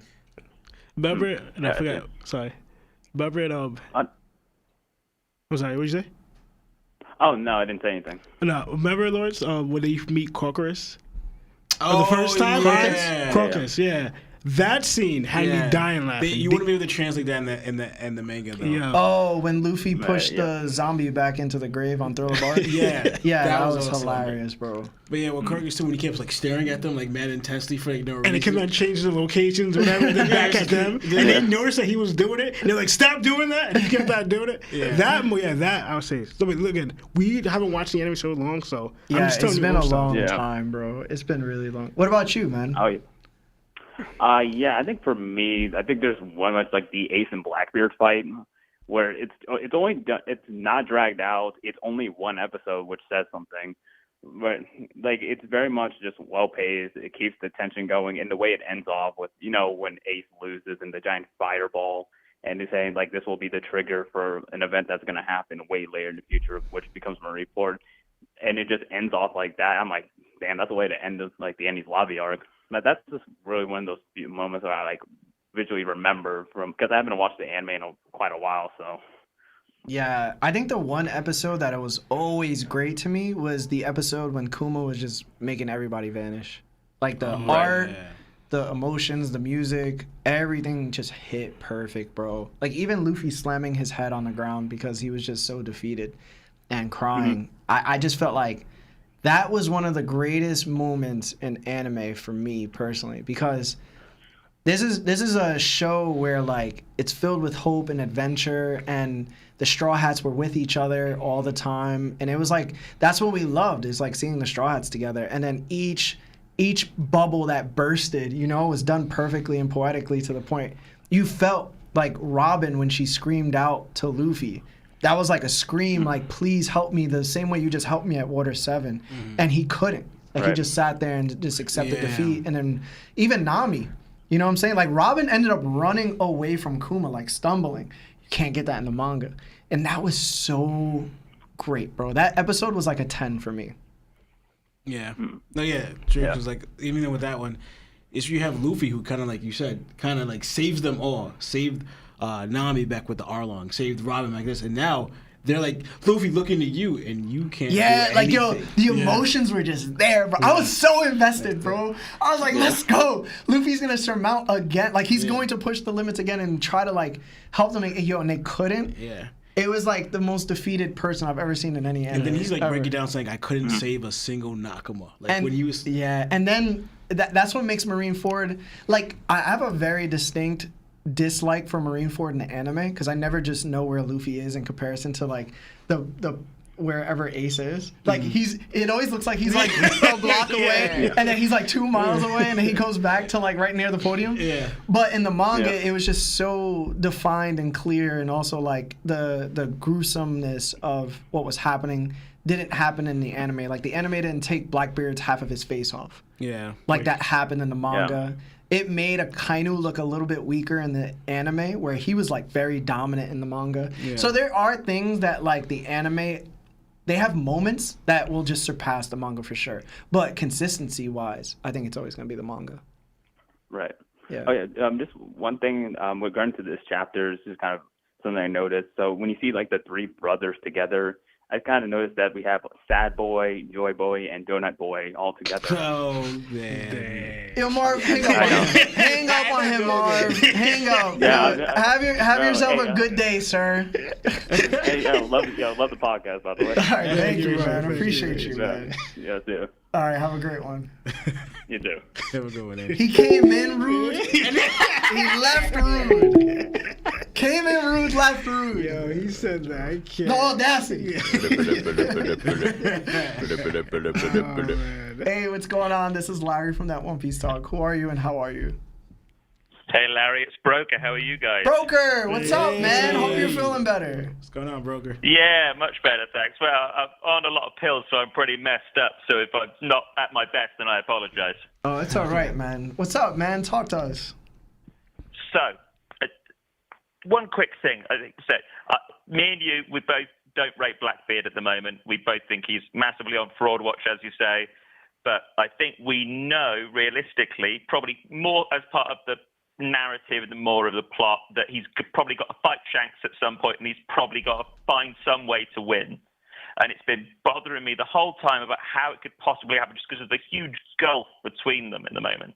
Mm-hmm. And then I kept thinking about the cover pages with Neo Mads. And we've seen poisons and things like that that have been used to massively great effect on people, regardless of their haki, regardless of their devil fruits, etc. Like we saw at Punk Hazard and we saw at Zoe. And I think that's where it's going to go. I think that we're going to get one of those things. I think that instead of it being Blackbeard getting the jump on Shanks, I think it's the opposite for a change. So this time Blackbeard's immediately on the back foot. And he's fighting, including 𝐴𝐽𝐽 at this point. I still think 𝐴𝐽𝐽's with him at this point, but that they're still just getting absolutely bodied the whole time. And it's at that point we find out that 𝐷𝐞 has been working with Neo Mad's technology to make it even worse using his sick fruit, and that's the way they start playing it. They start fighting really cagey, and they just start using so many of these weapons, way more than we've seen used, because realistically, they're weapons of mass destruction. That's what they're used for, and we've only ever seen them used in really small ways. And I think that's the way. That's what turns the tide, and that we then see one by one Shanks' crew get taken out, and all the Blackbeard pirates then all at the same time just start ganging up on Shanks. You know, I thought you was going to take it a different way. I thought you were going to say that 𝐷𝐞 is going to show Blackbeard how to poison somebody by inserting his darkness into them, and taking away their will. Like, consistently fighting the devil fruit while fighting Blackbeard. So it's like he's fighting two people. See, I think that gives Blackbeard too much confidence and break. You know, he's going to be a coward at this the whole time. Every second of that fight, he's going to be looking for the exit the whole time. And it's not until, like I say, one by one, the different, members of the Blackbeard crew start then ganging up on Shanks on his own. But remember the first theory I told you guys was I think that Blackbeard gets Boa's fruit. Mm-hmm. And I still think that's true. I think that's why they're headed to Egghead, and he's going to somehow get either using York directly or using Snake. And we go again, because we don't really know how their abilities work in terms of Blackbeard stealing a fruit. Could he steal it from a Seraphim? Because it's green blood, but it's still a devil fruit as such. And I think that's how he gets that. And the last thing he doesn't kill Shanks. He turns him and his crew to stone. And because at that point he's been told by Boa that no one else can turn it back apart from the person that does it, he doesn't even bother to break the statues. He just leaves them as stone and then just moves on. Damn. I think the only thing that, for me, is like how the devil fruit works then. Because they don't find Blackbeard attractive. They don't find him cute. Oh, but we discussed this before. Yeah. You don't have to be attracted to Boa. It's just if she makes physical contact with you, you turn to stone. Like when she was fighting at Marineford, every time she hit someone, that part of them or the body entirely turn to stone. It's only when she uses her ability like en masse, like to affect loads of people at once, that you need to be attracted to her as such. Yeah, you're right. You think Blackbeard could like catch Shanks? No, that's just it. I think that, again, like I said, again, this is going way deeper into it now, but I think that, so we know that Katarina Devon has the nine-tailed fox fruit. And as far as I can tell, in terms of the story, really, the only possible use for that fruit is subterfuge. That's it. There's no other, like, again, not that we've seen, it doesn't have a power apart from to deceive somebody into thinking you're somebody else. And what I would really love to see is almost like a callback to when Odin fought against Kaido and was going for the killing blow and gets distracted thinking that Momonosuke is in danger. I thought that how brilliant would it be if later on Luffy finds out that Shanks was caught off guard by seeing that somebody thought that that Luffy was in danger. Because then Luffy has to go the whole time after that knowing that he's not the responsible himself, but the emotional connection between him and Shanks is what's caused Shanks to lose. Damn, man.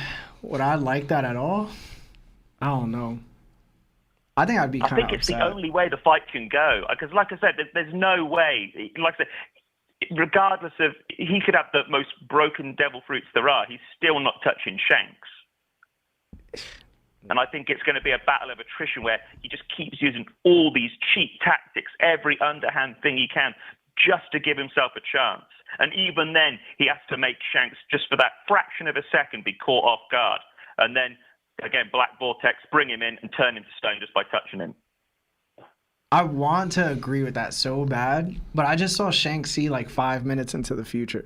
So it's like I don't know. Oh, yeah, but that's him when he's at full health, if you know what I mean. He's nothing wrong with him. I mean, we don't know what kind of poisons and stuff that Mads can make. They can make, things that could make you blind, for example, or make you hallucinate. Yeah. Stuff like that. So yeah, he's getting to so every underhanded thing that could possibly happen is gonna happen. For Blackbeard to beat Shanks is what you're getting at. And I do believe some things you're saying, like Blackbeard's going to use unhanded thing. I always thought though that, because it's not confirmed, but Monako from Luffy's village. I'm just assuming that's Shanks' baby, and I thought Blackbeard finds out and uses that, like threatens Shanks' son. Or something like that. I always thought that. Where your mom's at? Again, that could be that could be the person that Katarina Devon impersonates in order to distract Shanks.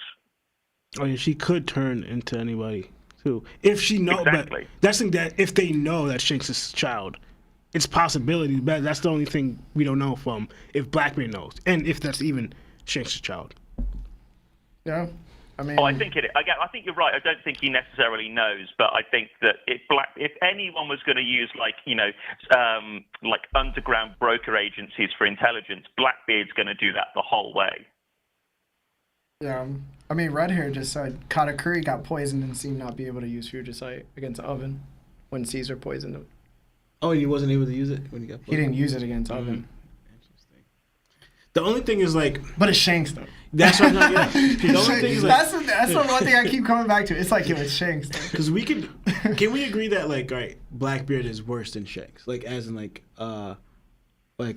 see how Shanks got that mad at Kid? I said the wrong names. That's why Blackbeard's worse than Shanks. Blackbeard is worse than Kid, right? You saw he got that mad at Kid for what he did. If Blackbeard's worse, and Shanks is kind of targeting or trying to look for Blackbeard now. What's stopping Shanks from getting that angry and just going after full throttle at Blackbeard and just taking him out? Well, I think what Broker's also that's saying what I is think he does. He gets prep time. That Blackbeard gets prep time. Okay. He's gonna steal his kid or make sure he's gonna use every underhanded tactic he has. Yeah, I mean it can happen. I just can't see how else the story goes in terms of because I think most of us could agree end fight is going to be Luffy versus Blackbeard, but there's still not that much of a grudge between them at the moment. I mean, like I said, if Garp somehow loses, yes, I suppose that adds towards it as well, but Luffy having his mentor lose to someone that he's already lost his brother because of, that to me, I think, is sort of the ultimate sort of vendetta sort of storyline moving forwards. Yeah. To me, honestly, I understand it, and it makes sense. I've always differed from that thought of like Blackbeard, Lucy, and Shanks, because I kind of believe that Shanks and Luffy are gonna have their battle. Like I said a few times before, I think the Garp, even though I like Garp and I wouldn't want it, but I can see Garp fueling the heat towards Luffy and Blackbeard more, that them either kidnapping Garp or even killing him to show like the beef between them escalating. But I do believe that personally, Shanks and Luffy are gonna fight, and Shanks is gonna show Luffy like the strength of like what Roger had to become Pirate King. Like this is the strength that you need to conquer the world. This is how we get Sebastian to hate Blackbeard, bro. We just make Blackbeard Batman. Oh my Just give him prep time. That's it, bro. Prep time, bro. Prep time BB. That's what I'm calling him now. Prep time BB. We giving him that. I'm texting Sebastian tonight. I don't care he on vacation, bro. I'm gonna be like, yo, Blackbeard is Batman, bro. I can't. That's horrible. Yeah. But Broker, thank you so much, man. Glad to hear from you. As always, you got the chat running crazy. Loving your theory. So thank you, brother. Always. Look after yourselves. Much love. Yeah, much love, man. Talk to you later. Get some rest, Broker. Bye. Later. Seb hates Batman too, bro. That's because he has the bat phone and everything representing Batman. Yeah, he bro. hates it. Yeah, Blackbeard prep time, man. Hey, what's going on? This is Larry from that One Piece Talk. Who are you and how are you? What is up? Hello? My name is Zoo. Hey, what's up, man? How you doing? Good, good. It's my second time watching. Hey, thank you for watching. Stream, I should say. I haven't been able to, catch the full stream. I got a job. No. But I'll be watching after y'all finish, though. Thank you, man. I appreciate it. Welcome. What's up, man? What's your question? All right, I got one question. It's almost similar to what Broker said, but instead of what Shanks is with Garp. Will Blackbeard parallel Luffy by defeating the strongest Marine, similar to how Luffy defeated Kaido? Because they are similar, because they parallel in every way. I don't think he'll be able to go one-on-one with Garp. So I wouldn't say it would be a direct parallel, but Garp also has like a full squad where Blackbeard's not even on Hachinosu right now. So it really depends if Aokiji, like Blackbeard would have to either go to Egghead or he goes to Hachinosu. And I don't know which one he goes to. So it's going to be interesting. It's kind of Sebastian said I had an idea, right? And with Garp's strength, I don't know. I can't say that Aokiji would beat him one-on-one either. But say like Garp somehow, whatever means, because also Garp has a bunch of allies with him that could be used as hostage or whatever by the other Blackbeard Pirates that are there, and it results in Garp actually losing, right? But mainly by losing by getting frozen, so then taking captive, right? And then we all know Blackbeard's goal as to he's trying to turn this country into, turn his place into a country run by pirates, right? So he tried using Garp as a bargaining chip, but things go south, and then he ends up, what Sebastian's saying, he ends up quaking Garp while he's frozen, or half frozen, whatever. No, he has to be, since it's Garp, he has to be completely frozen, because Garp will just break out of it, right? Breaking Garp in frozen state because things went south. And then, he took out the strongest Marine, paralleling what Luffy took out, I guess, so to speak, the strongest pirate, what people believe. What do you think? Yeah, I feel like that's a little bit better than mine. Y'all putting too much respect on Blackbeard's name, man. I ain't liking this, bro. These last two calls got me struggling to keep positive, bro. Y'all know he garbage, bro. Y'all gotta just admit this eventually. He ain't as good as everybody think he is, man. All right? When we gonna start accepting that, man? Fraud watch, bro. It's happening as we speak, man. He ain't even got the strongest darkness ability anymore. What are we talking about, bro? Why are we up here stunting like we don't know what we talking about no more, man? Talking about he got the 𝗷𝗲𝗲𝗻. He ain't got the 𝗍𝗏𝗍𝗏, dog. He ain't even the final villain no more. We actually out here thinking it's Shanks now. You know what I'm saying? Like, where Blackbeard at, man? I don't know why I respect that man like that. But go ahead. My bad. What you think?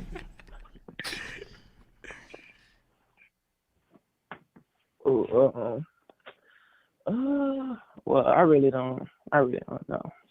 I'm recently just got into the manga. I'm an anime watcher. You know, the manga new to me. All right. But I also have one finishing thing that I've been wanting to see. What's up? I feel like you think Saturn and Kizaru is getting a feds notice since they taking so long to come to Egghead. They gonna what? They getting their affairs in order. They're getting their affairs in order. Kizaru and Listen, bro. They taking so long to come. Listen, bro. There's not a lot of people that could beat Luffy on that island, bro. I'm telling you right now. Yeah. That Luffy is a bad man, bro. Like, he got everything you need, bro. Like, it's like Luffy is way stronger than Sabo. Let's get this straight. Like, he's way stronger than Sabo. So I can't. I feel like the Buster card not gonna work. Yeah, I don't know. Listen, bro, he could create a fist the size of Egghead. Like, what they doing if you do that, bro? And then he coat it with Conqueror's Code. Like, you know what I'm saying? Like, there's so much that Luffy could just do now. Like, people don't understand. Yeah. If we saw Luffy for the first time ever do some Gear 5 stuff and coat and future sight and do everything that he could, yo, bro, we'd be like, yo, how is this not the strongest person in the show? Yeah. Like, how? Like, how is he not? Yeah. So, but anyway, man, thank you so much, brother. I appreciate you joining and calling up. I'm very happy to hear from you. Appreciate it. It's my first time calling. I always wanted to call. Listen, man, you got through, bro. Appreciate this. Hey, yeah. Thank you so much. Good to hear from you. Call again, yeah. Wait, what's your name again? Oh, my name's, I'll tell you my real name. My real name, Bryce. Bryce. All right, Bryce. It's a pleasure meeting you, brother. Bryce. No problem. Have a good one. Good to talk to y'all. Yeah, you too. Much love, man. No problem. Yo, that was so funny, bro. I didn't misunderstand your point, Broker. I know what you were saying. You agree with me. You think that he's trash too, bro. He was just trolling the Blackbeard. I just don't like the Blackbeard talk of any kind, bro. That's it. Till he proves something ain't there, bro. But Marv, yeah, we'll take a short call. Short call, guys. Last call. Hey, what's going on? This is Larry from That One Piece Talk. Who are you and how are you? I'm doing pretty good. My name's Bobcat. I'm in the chat. I was talking about the emu theory. Yes, so Bobcat. Thank you for all the super chats. Yeah, exactly. So Thank you. If you go back to episode 889 of the manga when the of the anime when the reverie's going on, the Goros, they talk about how the conference is starting and that Cobra is requesting an audience. And then it transitions over to Emu in the flower area with one of the 20 swords cutting up the posters of BV, Blackbeard, and Luffy. Then connect that to what's going on right now and how one of the 20 swords is missing. But on top of Wapol and Sabo now, that means there's another person besides the 5 Goros that knows of Emu's existence. Because they say that the 5 elders are ready to find out who's going to be wiped from history. Yeah. And I'm just trying to put the timelines together right now. I didn't really set anything up. No, I think we talked about this. I think I pointed out 2 episodes ago when Seb was here. I was saying that when Emu did chop up those posters and he had Vivi in his hands, there was somebody that spoke to him, and then Lawrence said that there is one more person that knows Emu exists besides the Gorosei. So that sword that Emu probably stabbed Shirahoshi's picture with is probably his sword or their sword from 800 years ago, because that's the missing sword. And it just makes sense because he's the non-existent person. So why would that sword be there, right? So Yeah. We I think we did talk about this a little bit. And the other thing that I noticed about emu or mu, depending on how they're talking about themselves, besides their dialect, is them, Mihawk, Zunisha, and Luffy's awakening eyes all have the same 3 rings. And I'm wondering if there's a connection, and that emu might be a D themselves. Yeah. Which is why they know more about the history. Yeah. There's been some eye theories along the way. I don't remember too many of them, but I know a couple people did them. But I don't have anything to say on it. Do you guys? No, not much. Personally, I don't really think Eames a D though. The way he talks about our enemy, and I understand that it could be because he knows like their threat, and maybe he grew up with the D's. He was just like, I just don't agree with you much, you know. But the way he runs it is like the way he speaks of it. I kind of got the sense that he's not, and he's so quick to kill any person that is a D. I think he just hates them for whatever reason. Yeah, but listen, bro, appreciate you calling. It's the end of the show, so I'm sorry the call was so short. You're all good. Yeah, it was good talking to you though. So thank you for calling. Mm-hmm. Absolutely, thank you, man. Have a good one, yo. Yeah, you too. Talk to you later. Catch y'all next week. Yeah, catch you next week. So we have Natural Ambience with the 10 says, would love to share a theory about Lily's mistake. Call keeps failing, but no matter what, love the show. Keep up the great work, boys. Hashtag Larry has bad takes. Thank you. Stroud with the 2, but with prep time, Larry. The Broker with the 2 says, next time, no theory involving Blackbeard. Pig with the 5 says, Marv in the studio and my calls don't go through. I'm shocked. LOL. Much love, everyone. I don't know. You and Marv gotta talk it out, bro. Abyss Blade with the 5 says, it's harder to call than I thought. I'm glad for the break soon though. But what's the song in the outro and intro called? I forgot what it's called, but it's from one of my friends from like my childhood. He created beats. But anyway, guys, if you haven't liked the stream, please like the stream for your boys. If you haven't commented your thoughts, please comment on the video. It helps. Also, if you haven't joined our Discord, join our Discord. It's beautiful. It's a very healthy environment. We debate and we just have a lot of fun in there. And there's a lot of respect that goes around instead of disrespect. Our mods are really, really good. Also, there's no DDT this week, so don't look out for it. Me and Chestnut will be reviewing the chapter possibly with TCB on Wednesday or Thursday when it drops. Me, personally, I'll do that, not these guys. And then if you want to buy some merch, you could buy some merch. We have the new merch store up and running now, so you guys could buy all the shirts that you can. And before we go, we have one more super chat. I'm so sorry, from Mr. Artistic J says with the 5. What do you think of the theory that Lily is Zunisha, cursed by Emu, and is transformed for their betrayal? Whoa. I never thought of that. I kind of hate it. I'd hate it. Zunisha this entire time. I'd hate it. But anyway, guys, I'm so sorry. We got to go. My name is Larry. Lawrence. Lionel. Seb. And this is that One Piece Talk. Shout out.